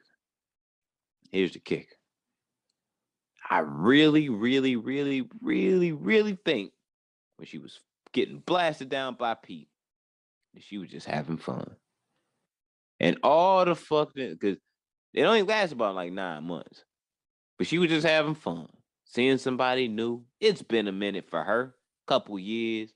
Been married to the same person. That nigga probably not around that much because he's trying to be an artist that's apparently not a great one anymore. So, you know what I mean? Like, you got all this shit of, yo, I'm gonna have some fun a little bit. Go out there, see what's out there, have a good time. All Kanye probably had to do was just shut the fuck up and play the game until she was bored of getting fucked by the nigga. Nigga may have been like too weird, a little too strange, maybe too young. Who knows? Live too far, this, that, and the other. You know what I mean? This nigga doing one thing, I'm doing another. It's plenty of different things. And you could, if you just shut the fuck up, did what you're supposed to do, be a good dad, try and be there when you need to be there, not try to embarrass your family, her friends, your children, whoever, you might have been able to work yourself back in there. It might have just been it. But instead, this nigga doubled down on the ignorance. And anytime he was feeling a little bit small about himself because of because of what he knew about Pete, then he would wild out, make a video dedicated to the death of Pete Davis. Nigga, you niggas beef with a whole comedian, nigga. Not even a funny comedian at that. How you beef? Funny enough, this bitch, nigga. Like, that's fucked up. Like all Pete really got to do is like go into every single show, like at the beginning of every single show, and be like, "Fuck Kanye," and everybody's gonna yeah, and wild out now. Everybody that came to see Pete is gonna wild the fuck out just because he said that. He can end every punchline with that, no matter how funny or not funny he is. Oh yeah, fuck Kanye. I wouldn't be surprised if this shit made it to a sketch in Saturday Night Live this week, dog. I would not be surprised if they do a whole Drink Champ sketch, nigga. Because they got that one dude on there. Oh, Michael Shea writing right now. Michael Shea writing. That's what I'm saying. You know, he had writing. Yeah, I'm saying I he would writing. not be surprised. He writing his ass off right now. Because they got, who is that? Jasper, that nigga. He the one that always play Kanye when he wild out. So they might do that shit, nigga. Or do the Tucker Carlson interview, one of the two. I definitely could see Keenan trying to playing off Nori. I definitely could see. Yeah, I could see that. I could see that. That'd be dope. That But oh man, Jesus Christ! When you quickly lose $1 billion, bro. We talked about it, man. I never thought it was gonna be so easy to see, but nigga, he is making it. I had to hit you earlier this week after that shit happened. Like, dog, I didn't think we were gonna actually watch a billionaire not become a not billionaire, nigga. But this guy is fucking working on it. he is working on it. I would never call myself a billionaire now unless I had $1 billion liquid. Well, probably 2 billion liquid. I don't think he has. He's probably what 10 billion? I don't think he has 10 billion liquid. So. I think that's his personal estimation. I think what he's really worth is like probably around 7 or 8. I'm gonna look it up. And he's not the richest black dude in the world. It's an African dude. Yeah, that is facts. He's like the second richest black dude in the world. 4. 4 billion. Mm-hmm. So let's say 6 because they be off in their estimations. So I'll give him 6, but it's probably not 10. It's probably somewhere between 4 and 6, more than likely. Yeah, but you know you got to come out of the quarter. You coming out of the quarter Billy for the insult to George Floyd and his family. First off, all right, now we can get into that. The nigga said that it wasn't the cop's knee that killed George Floyd. May he rest in peace. Like that. It was like that. They killed me. Like, what do you mean like that? Nigga, we watched it. It was the fentanyl. They hit him with the fentanyl. They just hit him with it. Huh? They just slapped that nigga in the face with some fentanyl. And that was it. All right. I missed that part. I did see the part where his knee was on that nigga neck, though. That's wild, nigga. I saw them murder that man. Nigga, to that logic, like I explained to you earlier, offer. With that logic, that's like me being a police officer and running into somebody that's innocent for whatever crime, black man. No, matter of fact, I'm black Tino, white man, and I shoot said white man in the face. To Kanye's logic, I, the police officer, was not the person that killed the said innocent white man. The bullet killed said innocent white man. I had nothing to do with that. Right. It just so happened to be a bullet that came from a gun that happened to be in my hand. Right. But the bullet is what killed him. Because that's how that happens, right? Okay. To Kanye's logic, that's what makes sense. If you, even in some stupid ass world that we live in, this nigga would say, and let's just say the cops did hit George Floyd in the neck with fentanyl, killed him, or got it under his nose and killed him. The cops still killed the man. They still killed an innocent man. Fuck how you getting the message. Did you get the message? The point is, you feel me? Yeah.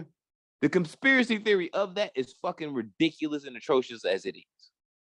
And I saw people before I watched the interview. I saw people posting videos of the medical examiner. I'm like, what the fuck are people posting that for? That. And like I said, bro, in the beginning of this, I thought he had more to say than just that, but it was just that. Oh, so what? The medical examiner said there was no fentanyl found in the system? He said during the court case of the cop, he said that no drug was the problem that was his cause of death. His cause of death was being fucking strangled because there was a knee on his neck. There you go. There you fucking go. So the medical examiner lying? What? Shut up. On one of the most observed cases in the nation at that point in time. Come on, dog. Meaning you can't Mark Sanchez butt fumble this. Like, you got to be really exact on what the fuck you're going to do. Remember, niggas was watching that shit tooth and nail. Niggas thought they was going to burn the city down if they ain't convict that nigga, which they would have, because they had already burned the city down before that. Oh, no, that would have been a real black revolution, bro. That would have been a real black revolution. I thought about it too. I was thinking to myself, I'm like, it's going to be so hard to get just off of my block. Like, there's going to be a lot of people that have to, like, straight up, if you on the wrong side, like, you might just get shot just rolling down the street. But it's going to be really hard to get off. Them same white boys that Kanye caping for right now was sitting up there talking about, so we going to get the race war started. They burn the city down, we coming. All right, bet.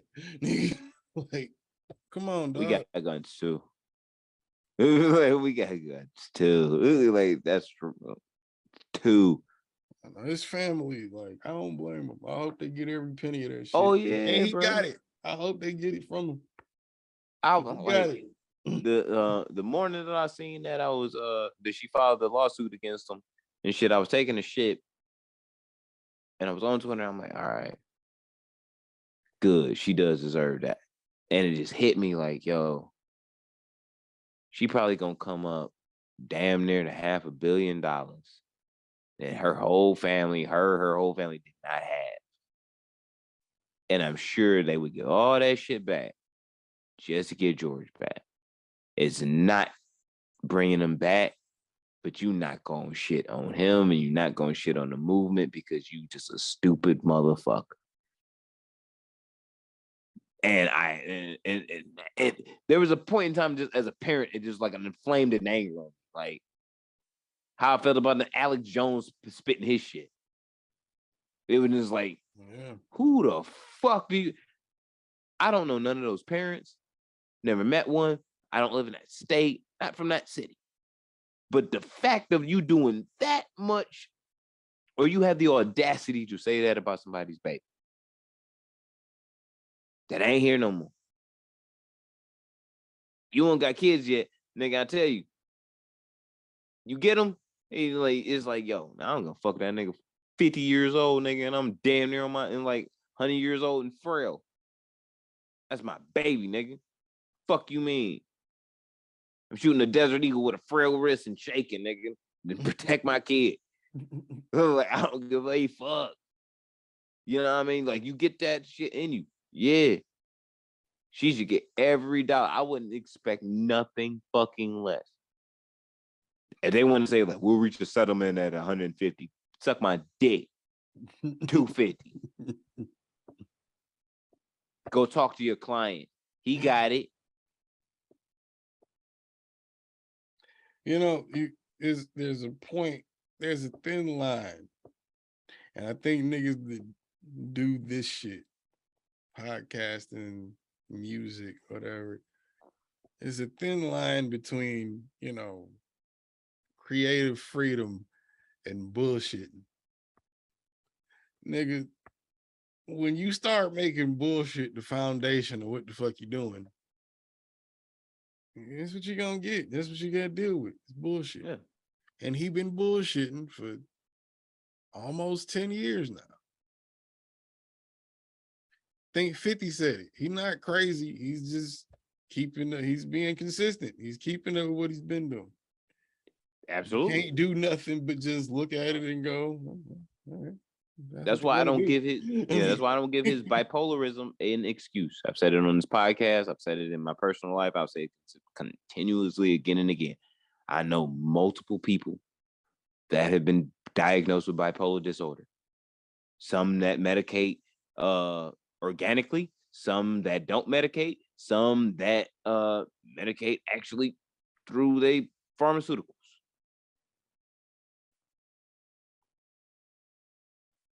They are who they are. They always been who they always been. It ain't really like them being bipolar may change their mood, may change the way that they conduct themselves from time to time, but personally, characteristically, ethically, they still the same person they always been. That ain't never changed, no matter when they found out. A lot of us aren't easily manipulated though either. He is easily manipulated. That's facts. But that's why I'm saying is like, oh, the bipolar. Oh, he's bipolar. No, I'm saying that I'm not, and I'm saying like, don't put that on bipolar people. No, don't put it on him. That's his bipolar. Everybody handle that shit differently, like you just said. That's his shit. Yeah. You see what happens when he does the same shit every time he has an episode. This is just another manic episode. He's been running around talking crazy all week. Nigga, this is the last 2 weeks now. I don't think it's an episode. I really think he what is the character. It is when a nigga is. I think he's showing us who his character is over via time. We gave it, and I've said it before. We gave him a lot of leeway because through entertainment, he entertained us. And it was shit that related to our lives, and we related to it, and we vibed with it, and we found comfort from it. That's fine. We grew up. We nigga, there was a time I would wake up and play Kanye to get my day started, nigga. Like, yeah, nigga, there was a time I started my day. Rick Ross and Kanye music, nigga. It was a whole that was my start. Rick Ross, Kanye, and Jay-Z. Start. That was the morning. Rolling out of the bed. That was the vibe at that time. I'm there with you. I agree. I was there. But if you can't keep that shit in check, that over zealous part of your brain, and you start doing shit that's not music, that's not entertaining, and after we, people like me, you, people that grew up in that era, listening to Kanye in that era, we gave him this platform. We did that. What he did with it was completely misusing. No, that's on no. No, he didn't. Because it goes back to what I said last episode. He is fully, and earlier here, nigga, he is fully in this for himself. Bipolar or not, there is a level of narcissism we are watching grow on this man. And the more he has an episode, whether you want to say it's an episode or not, the more he wiles the fuck out, the deeper he seems to get in that mode where it's about me. I don't need these kids to go to public school. They're going to my school because I control this shit. But that's always been him. That's what I'm saying. That's his character. Fuck my wife because it's my wife. I don't care if she wants to leave me. It's my wife. That's his character. How did he act towards Wiz when Wiz started fucking Amber Rose? Like a bitch. Same thing. It's consistent. That's what I'm saying. That's your character. That's your character. Man has just got. I've seen you. You've seen me. We known each other for over a decade at this point. And then, like, you were at my wedding, bro. Like, we've seen each other at different points and times in our adulthood and like in early, late teenagehood. We know who we are. We've seen each other. Definitely highs and lows, goods and bads, the whole nine. Is my character any different? No, not really. Your character is neither any different. You are the same person. I know I'm talking to Busy 93. Who you are, no matter what day you be feeling, even if I call you and it's a bad time. Like, oh shit, it's a bad time for that nigga. Hit me up later. For sure. You know what I mean? I know you might be going through something, but I know you. Same thing and vice versa. Through time, you show character. Personality may just be how someone views me or how I come off. But my character is what's depicted of me, is who I am, who you are. That's consistency. You show character through consistency. Just like what 50 was talking about. He's consistent. That's his character. And when you start, we just took it for something different. 10 years, I mean, yeah, we just took it for something different. That's what. And now saying. Like, we older, we look at it different. We thought, yeah, and we could see it. We thought he was for more than himself. We thought this whole time was about more than just him. It's not. No, it's not. It's about Kanye. It's all about Kanye in Kanye's head. It's not about nobody else.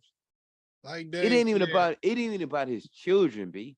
It's not. Like his kids got to think about going. Like his kids got to go to school, their private school and shit. And Lord, and we talked about it off air. What Lord knows what private school kids bully each other about. Yeah. Imagine if your dad is wilding in the news. This is one of the things. And each one of these kids got a cell phone. Shit. Each one of them probably got at least a elementary school Twitter account. I'm sure they got those. You know what I mean? Like Facebook account, whatever the fuck.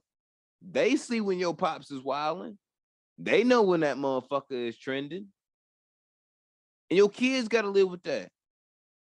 They don't know what's going on at home. Might not even give a fuck. Like, I'm sure they don't give a fuck to read into it and know.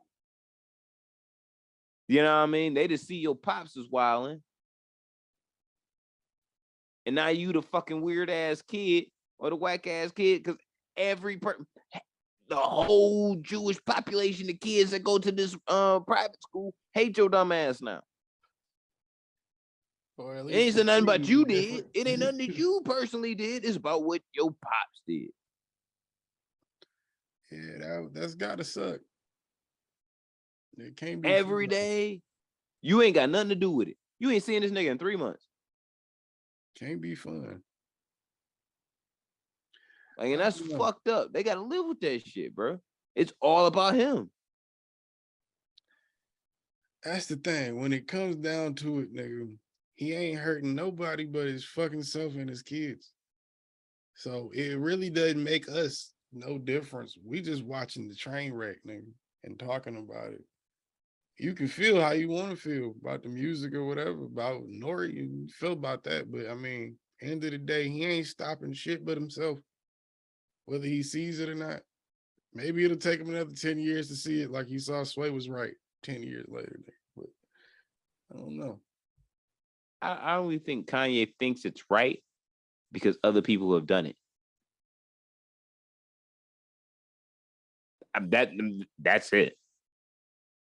He wants to be one of them niggas that wants to do something that nobody's done. Nigga thinks he's a leader of the people. Nigga, he's not. But he thinks he is.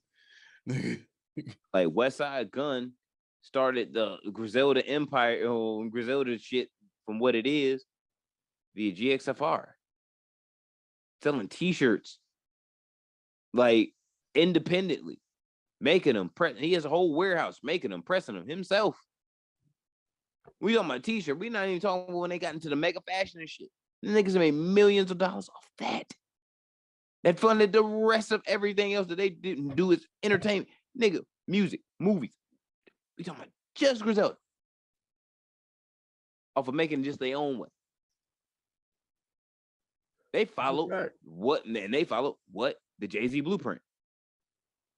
You ain't gonna let me get in. I'm gonna make my own way in. I'm gonna do this shit myself. I don't need you. Like you said, though, he wants to be accepted by those types of people.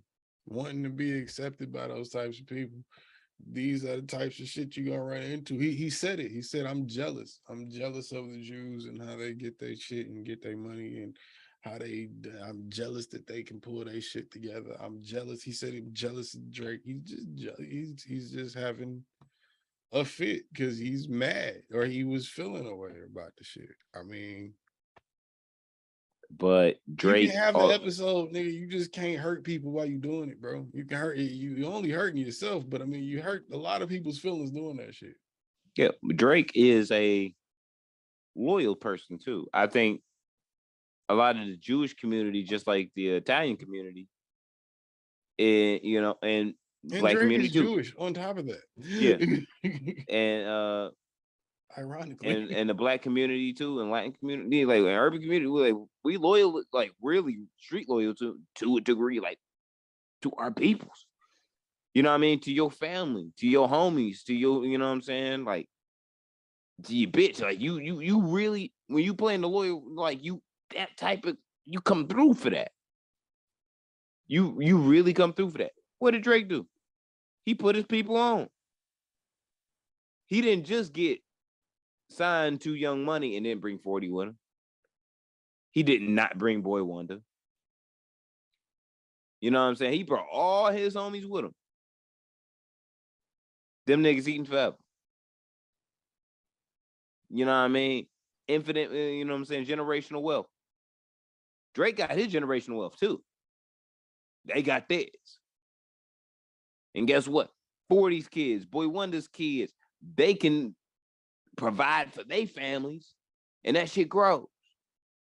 Yeah. And keep me, you know what I'm saying? You can keep it in the entertainment industry, branch out, whatever the case may be. But that's exactly what the Jewish people did. You started at the seed, grew into a tree, produced fruit, and let that fruit produce more. That's all. That's it. That's all you need to do. Kanye is like that fruit that fell off of the tree that didn't grow into anything, that wants to just be back on the tree, wants to be accepted by somebody's tree. And it's like, no, nigga, it's okay to decompose and be a seed and grow into your own tree. It's okay. You don't need acceptance. Yeah. If you ain't got no more money than him, he don't want to hear it anyway. So. But if you ain't, but also no, but I was about to say, like, end it. Knowing that you don't need acceptance also has to come down to the point to where you realize you don't need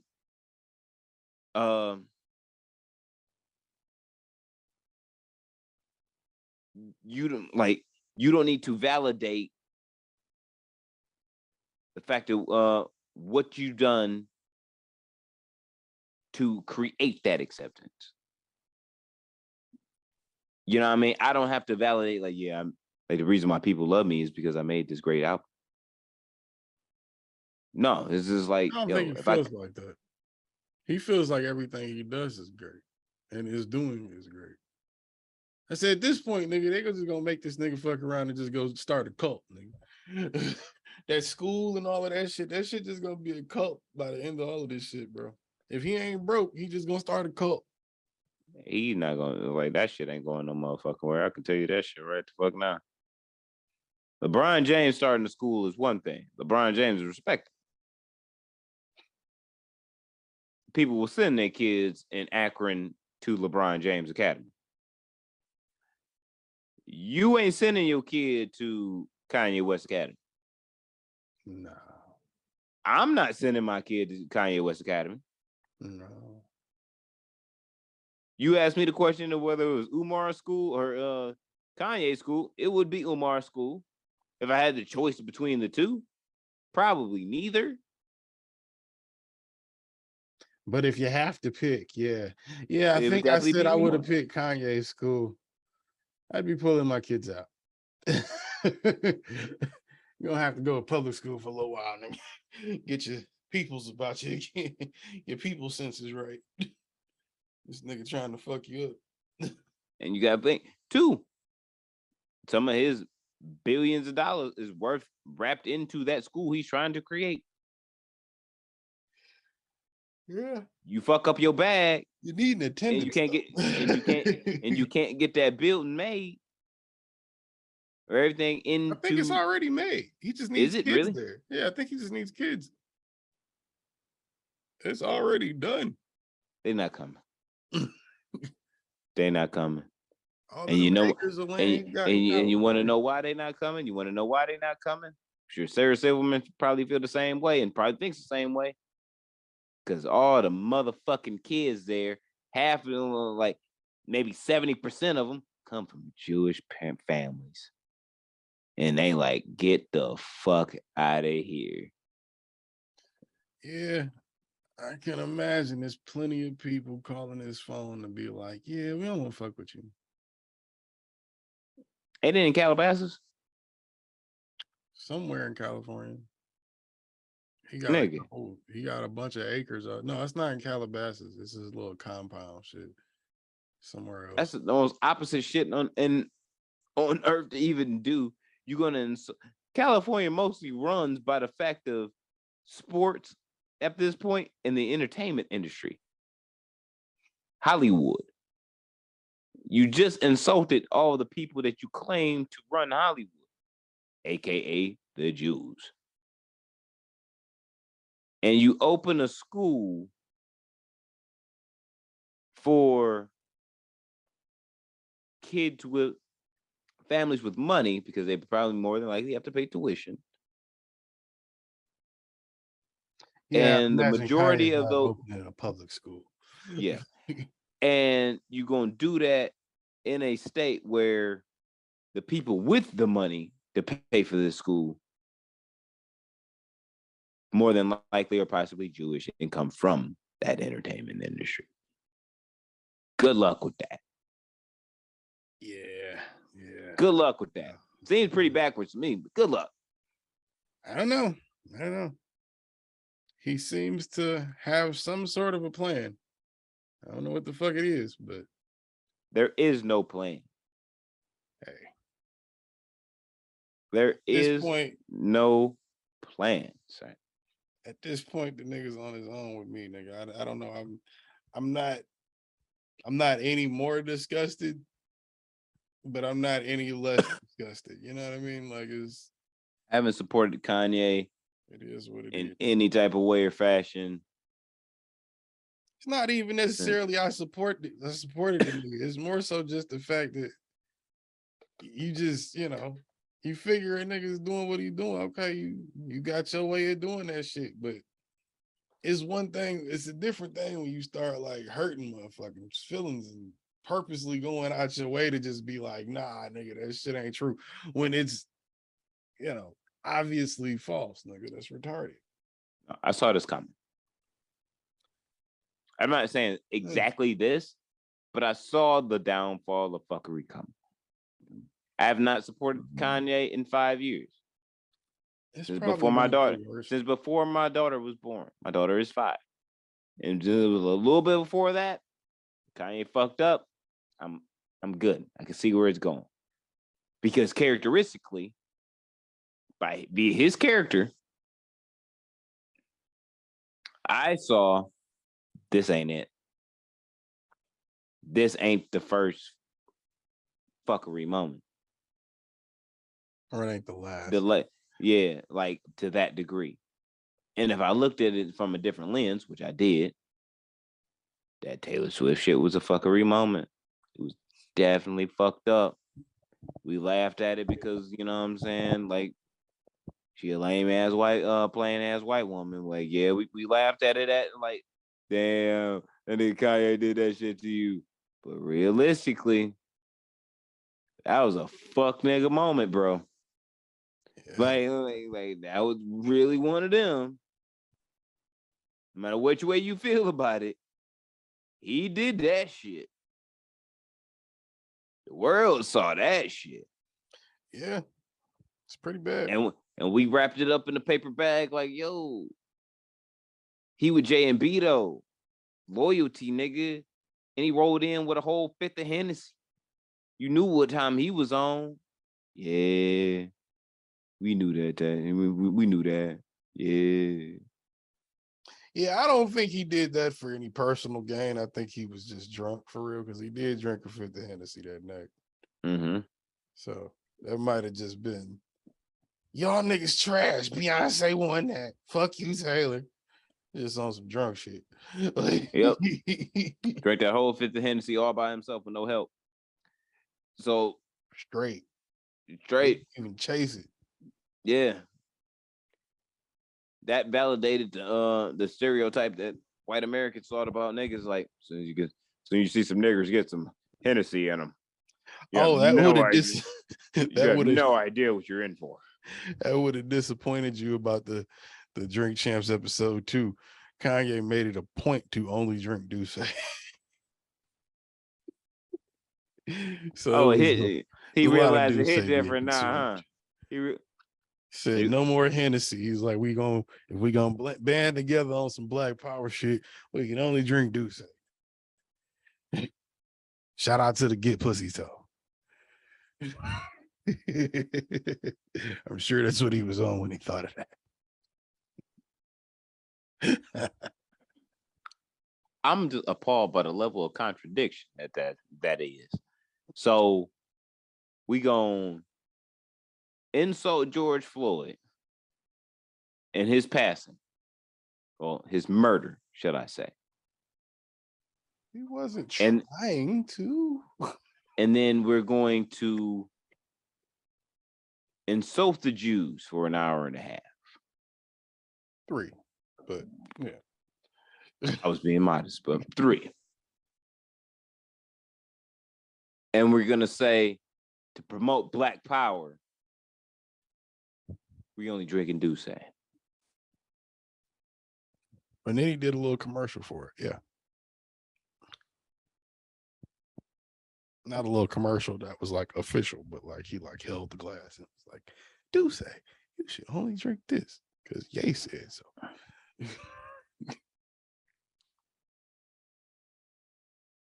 Lame. He's just lame, man. I'm over it. He's fucking lame.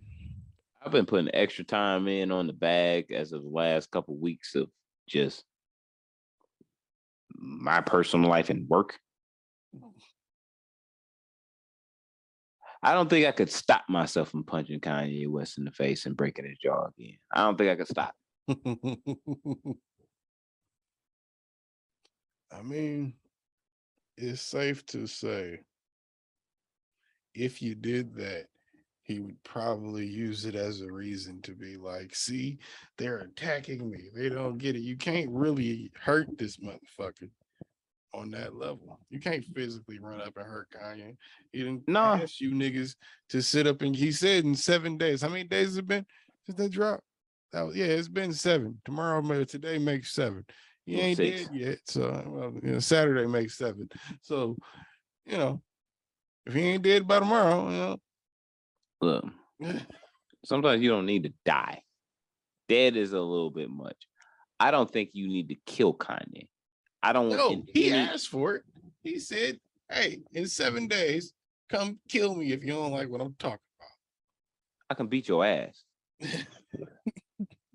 Like, as I'm watching Scarface right now, and he's killing assassins that tried to kill him. Like, that is a killable offense. You tried to come at me. I gotta gun you down. Fuck y'all niggas. That's that. Frank fucked up. Like that. That's it. That's that. Nigga, you just a clown ass nigga. You not Scarface. He talking like it. Like, this nigga is not Scarface and shit. This nigga is not a gangster. This nigga a normal ass, regular ass, stupid motherfucker that just so happened to have a talent that was supreme than most motherfuckers, and then started to open his fucking mouth. He's Moses, but okay. No, the fuck he is not. Stop insulting the Jewish community. How is that insulting them? He said it. I ain't say it. No, I'm just saying, like, no, nigga, because that shit also contradiction. I'm Moses. Moses was Jewish. He a dark Jew. He said that. We the dark Jews. Why you not getting that?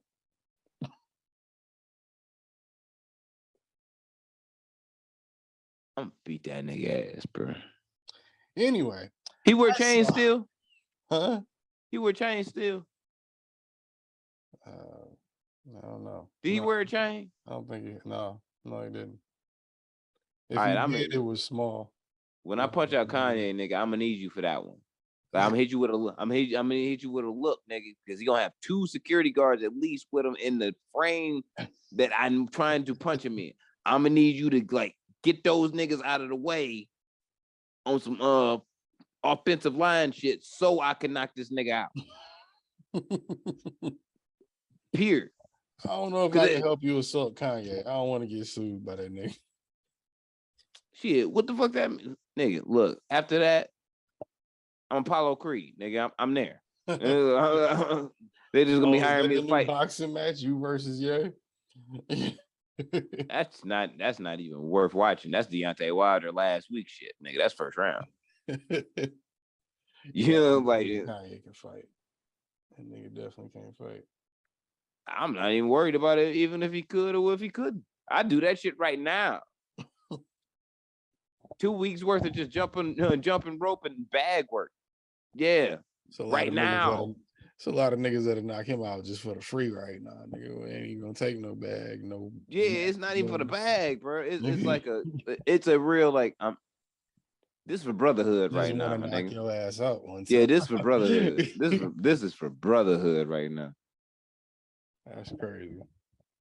I'll come out to that bitch listening to motherfucking Dead Presidents 2 and a Rock Nation shirt. Jay ain't got nothing to do with this, but I'm gonna let you know where this ass whooping has come via by. Brought to you by Rock Nation. Probably go and drink champs again on some stupid shit with a fucked up drug. Jay-Z did this to me. He sent Ortega out there. He sent him out there for me. Jay-Z and the Jewish media, like, oh my God. I didn't do nothing about that. What are you doing? I had nothing to do with nothing with that. B called that nigga. Every time before this nigga do an album, Kanye finds a way to have a reason to have niggas ask Jay-Z something when he come out. Because you know they're gonna be, well, how do you feel about Kanye doing all this wild? Oh, I take what I say back.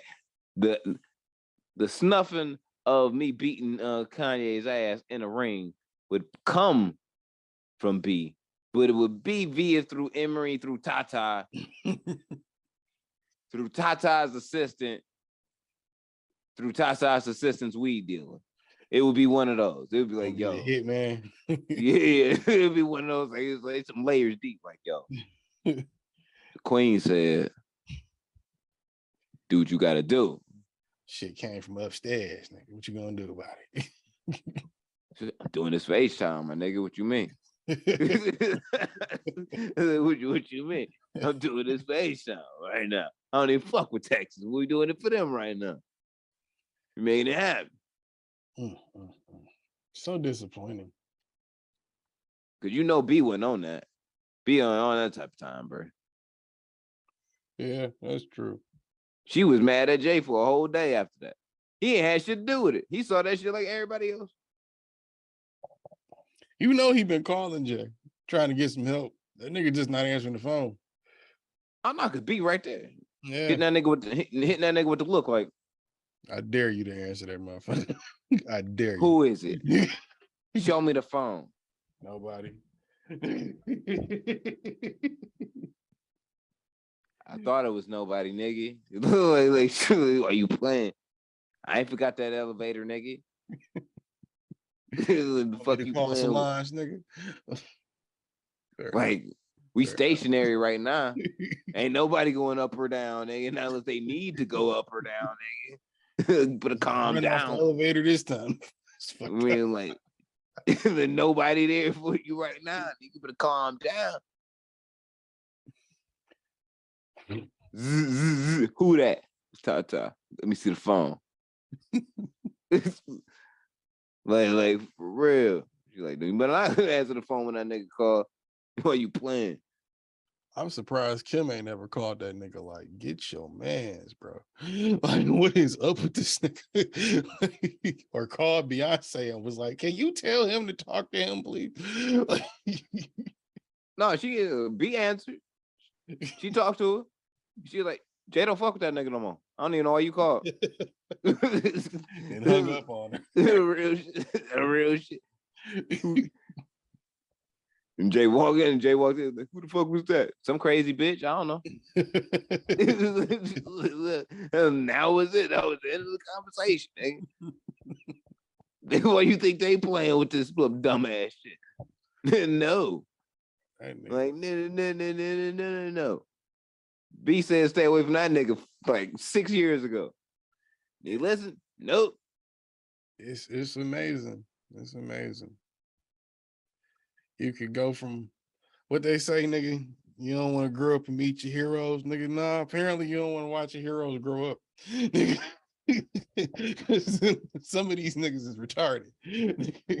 Nah, nigga, Jay is still on my motherfucking Mount Rushmore like life.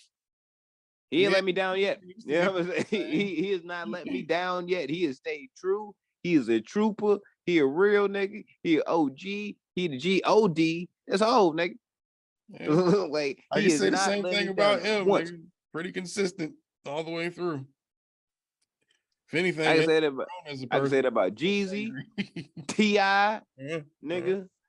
Like, certain motherfuckers have been true to who they are from start to fucking finish. I know who the hell these niggas is. Ain't that metal. Know who you are though. No, like I'm cool with it. Niggas having a little bit of an identity crisis. It's not. I'm about to say that's not an identity crisis. That's who you are. You just a dickhead. It's okay. Somebody just got to tell you that you a dickhead. Charlamagne said he was a dickhead. Didn't say it to his face. Chris Cuomo couldn't say it to his face. Told him, I'm like, yo, you a dickhead. He just wasn't listening. Yeah, Nori was too high and drunk to tell him he was a dickhead. But then apologized like he was a dickhead before being a dickhead. Yeah, that's true. You know who else? You know who else I can add to that Mount Rushmore that hasn't let me down? Who? The one and only Dwayne "The Rock" Johnson. You disgusting as hell. You putting him on Mount Rushmore? That's your top 4? He's up there. All time OG, like all time life. The Rock has been consistently dope since I was about 5 years old. My nigga, yeah. You love wrestling way too much. That's crazy. I'm just saying, bro. I mean, me and you are different. I'm like, damn, nigga, The Rock on there though. You know, for a long time during this, a lot of his movie career, no, it was always as a wrestler. But gotta give it to him. That was a good movie. It's a good movie. I just want to institute my Mount Rushmore real fast. Ho, Nipsey Hussle, Barack Obama, Kobe. Just want to get that out there. See, yeah, my Mount Rushmore doesn't just have 5 heads. 4 motherfuckers. 4, 5. Who gives a fuck? I think it's hard to break down your top 4 because you can give that, like, because normally it's hard to break down the top 5. You always like, I gotta give him a 6 man. No, you gotta acknowledge who could have made the top 5. I feel like acknowledging your top 4 is hard, but I broke it down into people that really have influenced my life.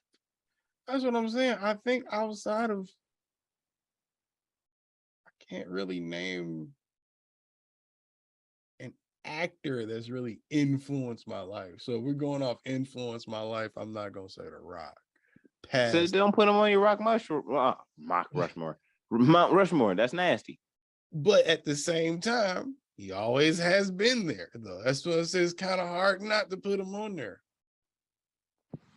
That's just like a lot of rappers. He's always been that thing. That's like, okay, I grew up watching the nigga. He left to do movie. He still come back when I was, you know what I'm saying? He's always giving you what you wanted, nigga.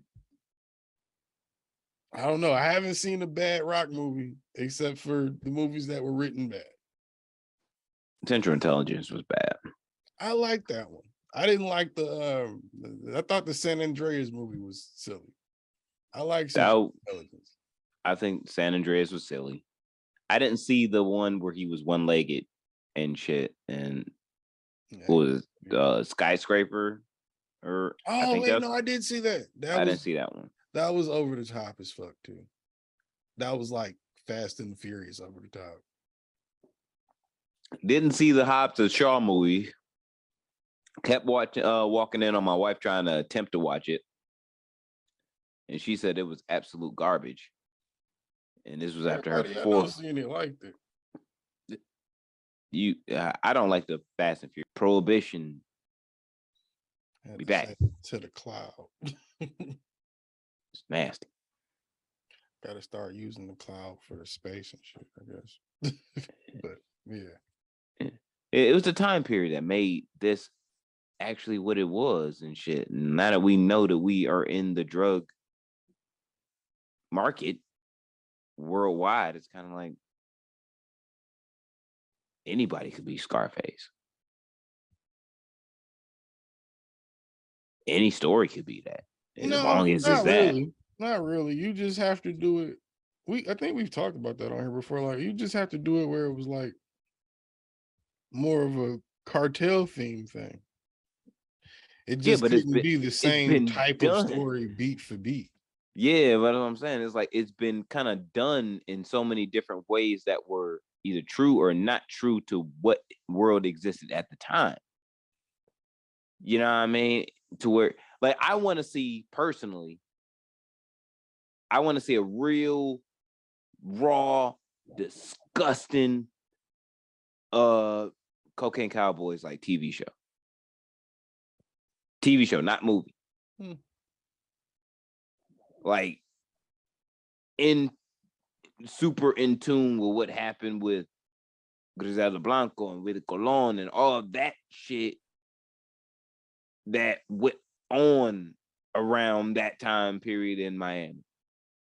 Like there was a lot. Like there's a lot in shit. You can even move that shit and do the Cocaine Cowboy stories in LA. Like, yeah.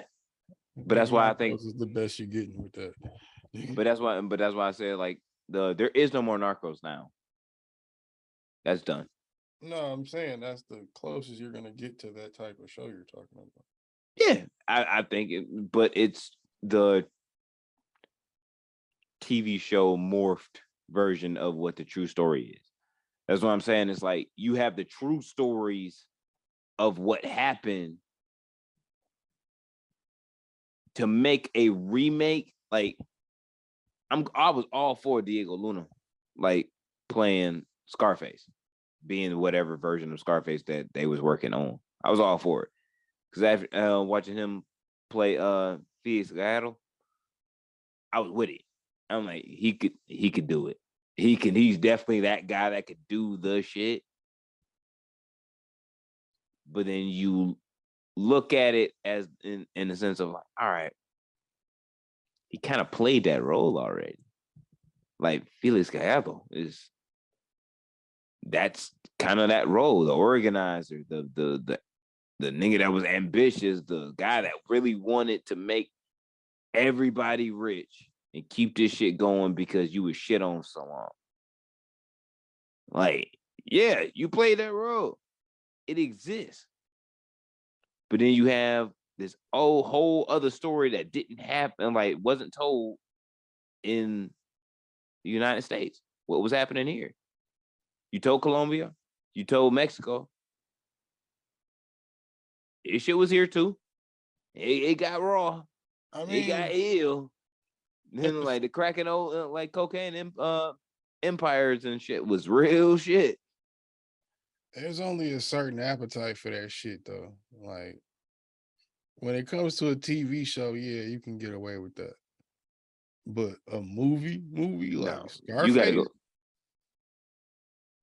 You could do it, but you just have to do it from the sense of it being fictional. You can't base it off of nothing real. You have to create a world within. You have to create a world that's easily recognizable, and But then just have fun with it. but And not but those completely movies are copy based on everything. factual people though. Okay, Scarface isn't though. It's Tony Montana, who's a fictional character. Who was Yeah, but based it's off of Al Capone from the original Scarface, nigga. And the original Scarface is based off Al Capone, and then they had fun with the story. The original Scarface was based on Al Capone. You had fun with the story, but you have this personable rags to riches story that is kind of in the bank of, all right, if you came from this, no one gave you nothing. It's recognizable. It's relatable. It's completely recognizable. Like that whole that was why niggas fell in love with Al Capone in the 30s, nigga, because he was going around talking big shit and helping people and just not giving a fuck being a gangster. Like for what it was at the time. Exactly. Tony Montana, for all intents and purposes, you can say it's based on Pablo, but you had fun with it. Wasn't based on Pablo. Tigers running around, and niggas, he wasn't based on him, but you could see they pulled from that. Can you not?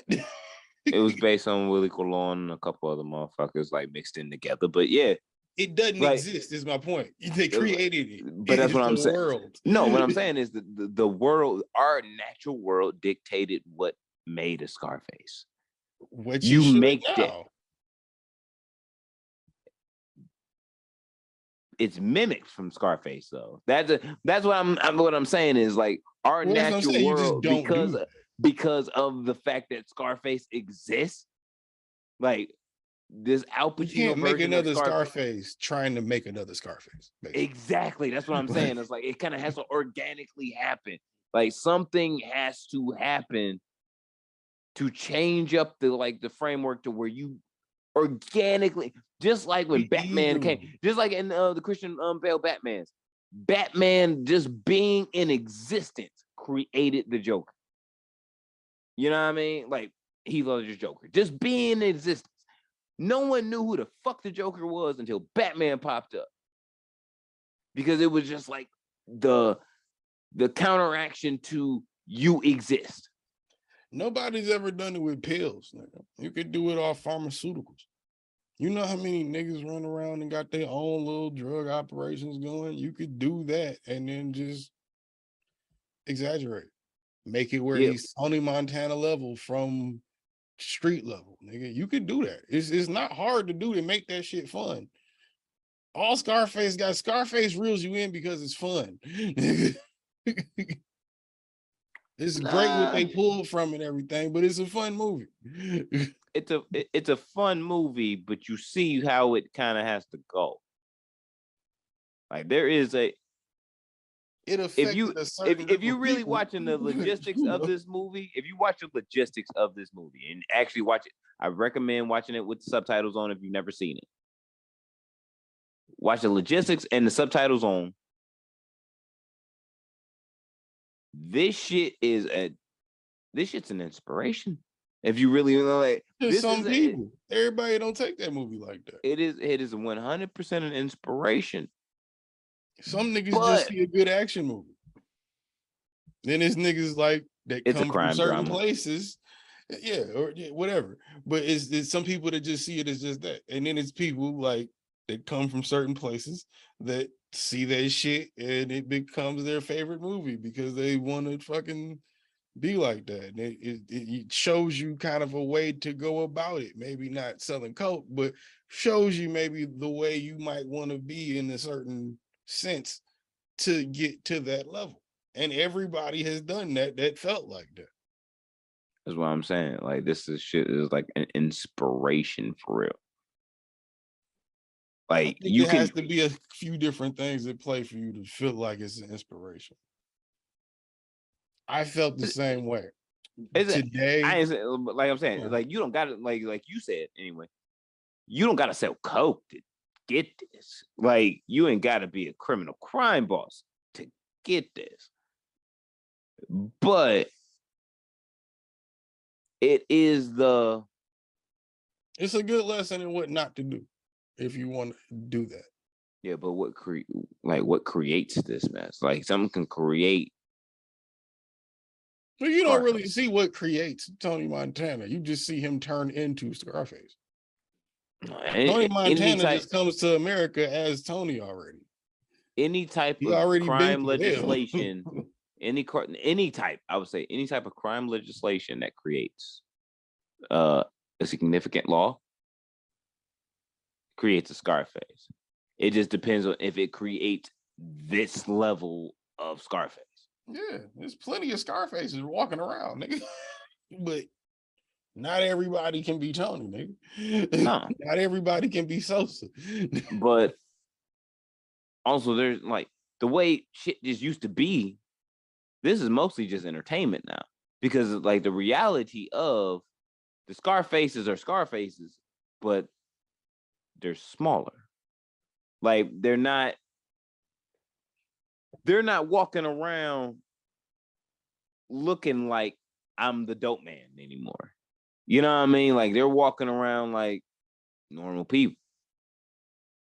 In the sense of like, you knew what happened. Like it wasn't about somebody else always killing you because they look like you look like a lake.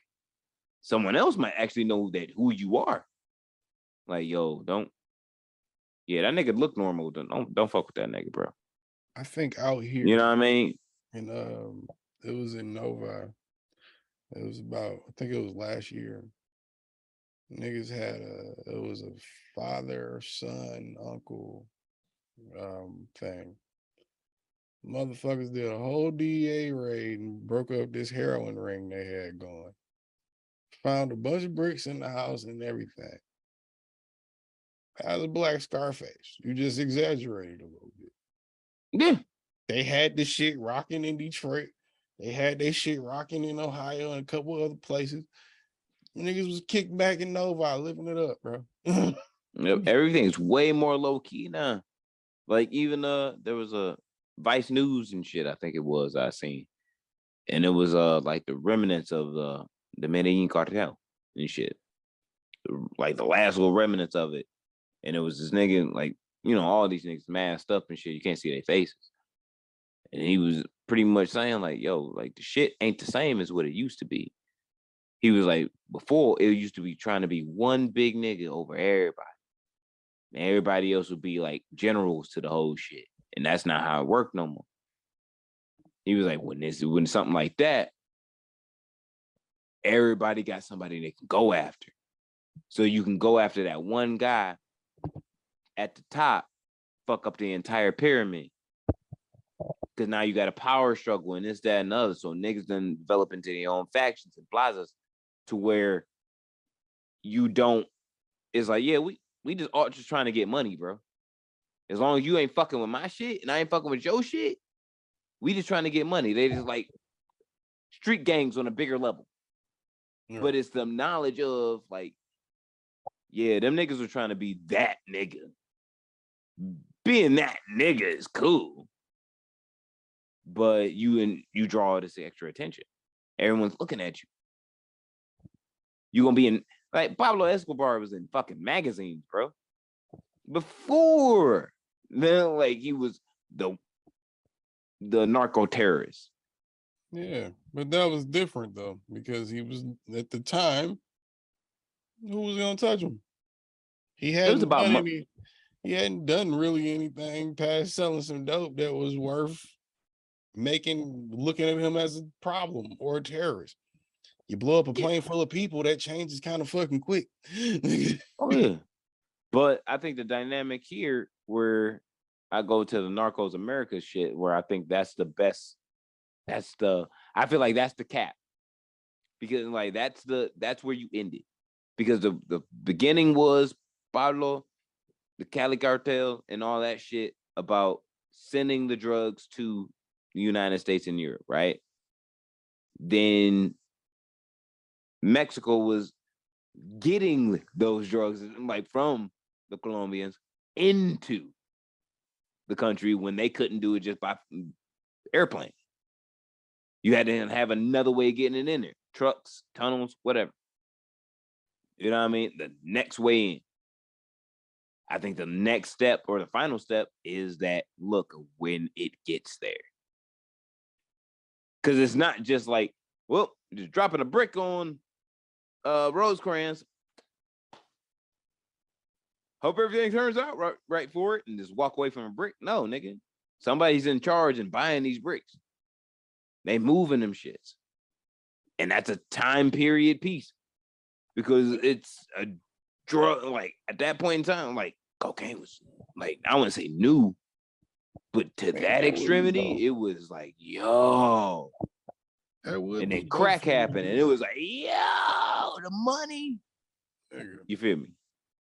That would be dope for them to do that though. But at the same time, like I said, you could do that and keep it based in reality, and you could do fucking some exaggerated Scarface shit. It's not, yeah. But I think we can live in a world with both, nigga. That's what I was saying about the Black Adam shit. I don't get why you said that off air, but I don't get why you feel like, nigga, it can't be, everything has to be in continuity like Marvel, nigga. No, it doesn't. You can have fun with it, nigga. It's okay. I'm not saying that you can't. My thing is, if you want me to continue in indulging in your product, it has to be some continuity to it. If you make one good, I'll put it in a simple sense. If I go to you and you the weed man, I come to you and you got that fire one time. Grab an ounce from you is all flames. Next time I come to you is, all right. Next time I come to you, it's trash. Next time I come to you, it's trash. And then another, all right. At a certain point in time, I'm looking for a new plug. I'm looking for a new guy. Because it's like the continuity ain't there. You bombs are one good time. And the rest has been either between good and trash. Depending on when I holler at you. Right. We can, like, that's where the continuity matters to me in that sense. You can deliver a good Black Adam movie. I'm not saying that because you've seen it, that, and I'm just pretty much off put by just watching rock movies at this point, that is a shitty movie. I'm not saying that at all. What I say is, if I know you're trying to establish a Justice League universe, that's what your goal is. It's what I know you're attempting to do, trying to do, or say you want to do. And you giving me a standalone Batman, which I thought, the Batman, which I thought was good. You say the Black Adam movie is good. Cool. It's fun. Yeah, cool. No problem. Like I say, it's probably the most fun movie I've seen this year. It's the most fun movie I've seen since No Way Home. Or the Nicolas Cage movie was the most fun movie I've seen this year, but No Way Home. No Way Home came out last year. Yeah, I was gonna say, in terms of a superhero movie, though, it's the most fun one I've seen since then. But yeah, like, I asked for continuity in as far as I want to know how I'm watching this story or this timeline go. I read books. I like books with a continuing storyline, as far as if they are all within a constant universe. It don't even have to be the same shit. But if you can establish that this universe is still the same, and I'm looking or I'm reading this shit in the same with the same eyes as I was before, there's solace there. That's cool. I know that. Or if I need to look at it with different eyes, okay, cool. Know that. But comic books, the way they were written, there's original stories. There is the the different adventures of, the amazings of, different breakdowns of the whole shit and origins and all that. Understand that. Multiverse, all of this type of stuff. Different writers come in, different eras in illustration. Get it. 100%. But you can't, to me, impress me by doing this, that, and the other as revenue ploys, which they are, and expect me to consistently prescribe to what you're doing or to get up and actually want to consume what you're pushing out, pause, to, because there's no continuation of what I'm looking at. I can't define where I'm at in a story. Well, that's what I say. I think if you go into the movie worried about all of that, you're not gonna like it. More than likely, because you're gonna be putting too much of the, well, this doesn't make sense, and then this doesn't feel like this, and then how does that make sense? And why would you do that? You're not gonna like the movie because you're gonna be doing that the whole fucking movie. But if you go in there and you just want to see if they fuck this movie up or not, and if it's a good superhero movie, you're gonna like it. Yeah, see, I probably won't like it then. Like, I know a little bit of my Black Adam shit. I probably wouldn't like the overall of it, but I'm one of them people. I didn't know dick about Black Adam until I heard The Rock was playing him. So I don't know. I'm really caping for everything's brand new to me. I'm really caping for them starting off their catalyst with the Batman, with Robert Pattinson's Batman. That's where I'm really. I don't think they're doing this for any other reason than The Rock putting this shit together and wanting to fight Superman. It wouldn't. Yeah, I'm about to say it wouldn't exist without that. But I'm saying, like, without The Rock anyway. That's why. But like, my point is, like, I just really want them to start off with the Batman, because I feel like they can really do something with that. For real, they got these standalone Joker movies that you can pimp to the modern day existence in Robert Pattinson's world of why his Joker exists. Yeah, I said I don't want to see Joaquin's Joker and Robert Pattinson. No, I think it's an influence, because the Joker is the anti-Batman. It's the anti-establishment to the establishment. So they already set up the Joker in that universe, though. Yeah, that's what I'm saying. It's like but when in that movie, I think I said it on here before. In that movie, you see like the Joker remnants in the first fucking scene. Like, they trying to jump this one kid in. You know what I mean? Him and Joker already had a standoff. The thought of, or the mindset of the Joker already exists. All you got to do is extend that and be like, yeah, he got it from somewhere. Like, he was the influence, like he was influenced by this, and it created this Joker. I don't think they need to do that. You don't need to do it. But what I'm saying is, you could relate that standalone shit to that, and like to this Batman to create a universe. And this next Joker movie is supposed to be a musical. I don't even know how I really feel about that. I don't know how I feel about it either. I'm keep it 100. I'm like, Lady Gaga and shit as Harley Quinn. I don't know. I'm gonna give it a chance, but I'm not a musical type nigga. I think they know Harley Quinn wasn't even introduced until 1992. I think. Yeah, it was like early 90s, 92, I think. I mean, she was introduced via the show. Yeah, but even to that though, what's the point of making it a musical? I don't understand that part. Like, I don't understand that part. And do you mean like a musical, nigga, or do you mean like it's just gonna have a few musical numbers in there, but it's a Joker movie? Because I can do that. But if this gonna be a 2-hour fucking musical, dog? Come on. That's wild. I'm not really into musicals and shit like that. Like, I really enjoyed Chicago, though.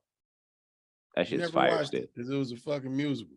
It's actually pretty fire. Like, the music is really good, but I like jazz. I do too, but I'm not watching it in a movie. I didn't pay to see it, but I watched it. Like, and I like it's a pretty. If I'm gonna label it like musicals that I enjoy, yeah, that shit was fire. I walked into a musical that I didn't know was a musical. It's called Nine. It had Daniel Day-Lewis in it years ago. Mm-hmm. It wasn't presented as that, at least from my knowledge, from what I can remember. You And look like the type of nigga that'll go watch Rent or some shit. I have seen Rent, the movie. Once again, didn't pay to see it. Once I watched it, and it's Did you maybe see if that. Cats too? Jesus. No. Rent was my rent field to field. It was like I'm done. No.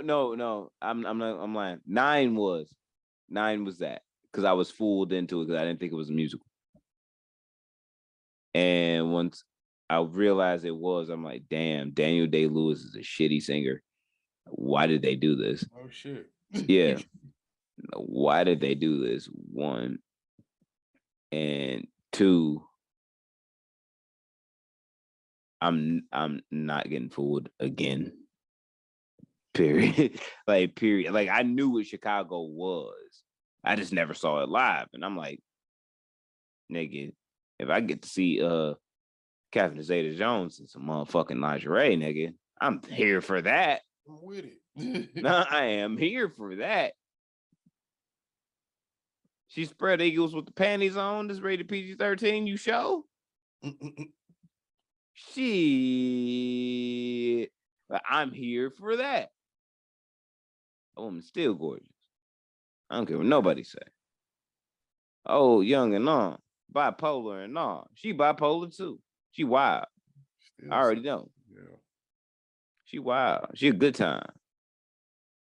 But nigga, I'm not getting fooled no more. Made a swear to that. Nope.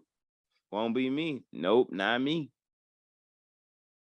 I don't know, man. I'm with it though. I like the movie. I thought it was good. I thought it was fun. I thought they did a good job of fucking introducing the Justice Society of America. The beginning of the Justice League. Is it? Because the Justice League is already in that universe. So I don't know why that would be that. It's kind of like it. Hawkman, Dr. Fate, Cyclone, and Atom Smasher.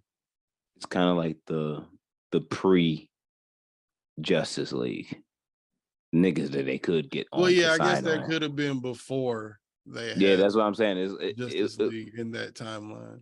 It's the niggas that they could get to sign on.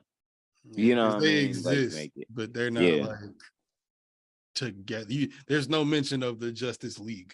There's just mention of the individual people in it. The Justice League kind of. That's why it's like you kind of need Superman. That's why my original beef with Justice League was what it was. Superman was the most powerful nigga, and it was kind of like you had a bunch of heroes everywhere across the world and shit, just doing their shit to protect their own. Like, I'm the guy protecting France. I got a sword. Wow. You know what I mean? Like, shit like that. Nah, nigga, like, we do more together if we all know, like, yo, you homie that's protecting England needs some help. Yeah, that's another reason it wouldn't make sense in continuity, because if it was before the Justice League, that's another continuity problem you'd have with the movie too. Just even the end credit scene, because if Black Adam is here before the Justice League, then why wasn't Black Adam part of the Justice League when him and Superman is at the same power level? Like, that doesn't make any fucking sense. But you know what I mean? Like, if you want to be technical, you could pick it apart and do all of that. But if you just want to fucking enjoy a good superhero movie with a sighting of Superman, you'll like it, nigga. Yeah, I'm gonna say like that. The Black Adam versus Superman dynamic is different, but that's what makes Superman actually unique to a lot of superhero stories. Is his upbringing. His upbringing is very apparent in his character. Like, it's almost kind of like I can't let my dad down type of character. That's why they went into the story they did to establish Black Adam how they did because of that. Because in this one, he's supposed to be he's not, he is the opposite of that for the most part. And it's apparent. It's the same kind of driving thing. They kind of about the same shit, but you can see how how they left it in the movie, if they have a conversation, how the conversation might go left when it comes to ideology. Yeah, that's one of the reasons why I really did like Smallville, and I was a good big fan of that when I was younger. Was that the Superman or the Clark Kent to his dad dynamic was really there. Like you could really see how when his dad dies of the heart attack, that fucks with him. You know what I mean? Like to a degree of in the show, it was I gotta get the fuck out of here. And he just like put on some red kryptonite ring, and it was like on some badass shit for a minute. Like robbing ATMs because he could and type shit. Like, but you could also see the dynamic flip side of if you saw Man of Steel, people who didn't, I mean, like slight spoiler, he doesn't die of a heart attack in the normal Clark Kent Superman story. That was a different way. But let alone you could see the flip side of it to where it's like, I don't want to let my dad down. Like he put down this framework of you got to do things by a certain way. You got these powers, treat them with respect and responsibility. I think they've been pretty true to that with Superman. They've always had that in there where it was always apparent that the Earthlings that raised him were very influential on how he looks at us and deals with shit. Yeah, that I think, but like I said, that's a value to the story that makes him unique to it. They have that in Black Adam. For Black Adam, they have his version of that in there, and I think they did it pretty good. Like I said, if you take away the continuity bullshit and just don't get hung up in that, they did the story pretty good to introduce him to do what they want him to do, which is fight Superman. It's funny, they said I guess not WB, or I guess WB, whoever it is, they fucking they wanted him to fight Black Superman. But that nigga was like, no, the people want Henry. So he got us Henry. Yeah, and you can definitely sign to do these films that make them fun. Like I'm not pissed at that at all, but you're gonna eventually have to create longevity. I think like as far as a franchise and universe, you kind of got to.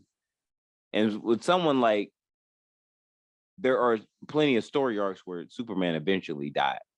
So it's like you can have somebody playing Superman realistically into their 40s. Yeah, but who's to say and play Batman that fucking long? You can break that down too. Because eventually he actually does get old and he passes down the torch, because then like there's nothing more that you can do. He dies in a bunch of shit too. You would just kill him. Yeah, but I feel like one of the catalysts that they did bring into that they couldn't do nothing with or didn't properly do nothing with was Waller, who you say is in Black Adam. She's in the movie and she's in the end credit scene. She pops up a couple times. Waller is very important to the existence of the torchbearer from Batman, because technically he's a clone of Batman, of Bruce Wayne. And he did that. She did that shit on purpose, and almost like pretty much staged the murder on his father on purpose to make it so she could create a Batman. And that's what she did. Like she did that on purpose. He went there, like in the Justice League shit, he went there specifically to kill her. Once he found out, like, yo, what the fuck? And she broke everything down. But that's eventually what happens. Like, so there is a torchbearer, but she's very essential to the carry on to. She's like Nick Fury to the Shield shit. Yeah, you know what I mean? Like, she does shit to benefit them and should be beneficial. Yeah, no. But she also does some really fucktard Republican shit from time to time, where it's like, yo, I got to do this. Sometimes you gotta hit her in the head with a golf club. You know what I mean? But Waller is very, very, very, very important. Yeah, I think they should baby that. Yeah. She's in there. She's gotten, she like I said, and this is a spoiler if you don't know, motherfucking, if you haven't seen it, which I doubt because you would have had to go to the showing I went to. Motherfucking yeah, there's just a scene where Superman shows up and Waller kind of like tells Black Adam, like, yo, we can do this my way or we can do this your way, nigga. And he like, well, we gonna do it my way. And she like, all right, if you want to. That's basically how, without spoiling it, that's the summary of what happens. But yeah, it's late. Let's get the fuck out of here. All right. Yeah, it's one of those. Episode 225, Non-Millennial Millennials Podcast, House of Space Media. 226, I'm sorry. House of Space Media. We in this bitch. We out this bitch. Catch y'all all next week. Shout out to everybody from across the pond, across the land, every side of the globe. We love y'all. Like, share, subscribe. You feel me? Yeah, we out. Peace. Peace, nigga. I hit you up. Happy birthday, motherfucker. Appreciate it, God. Hit you. Yeah.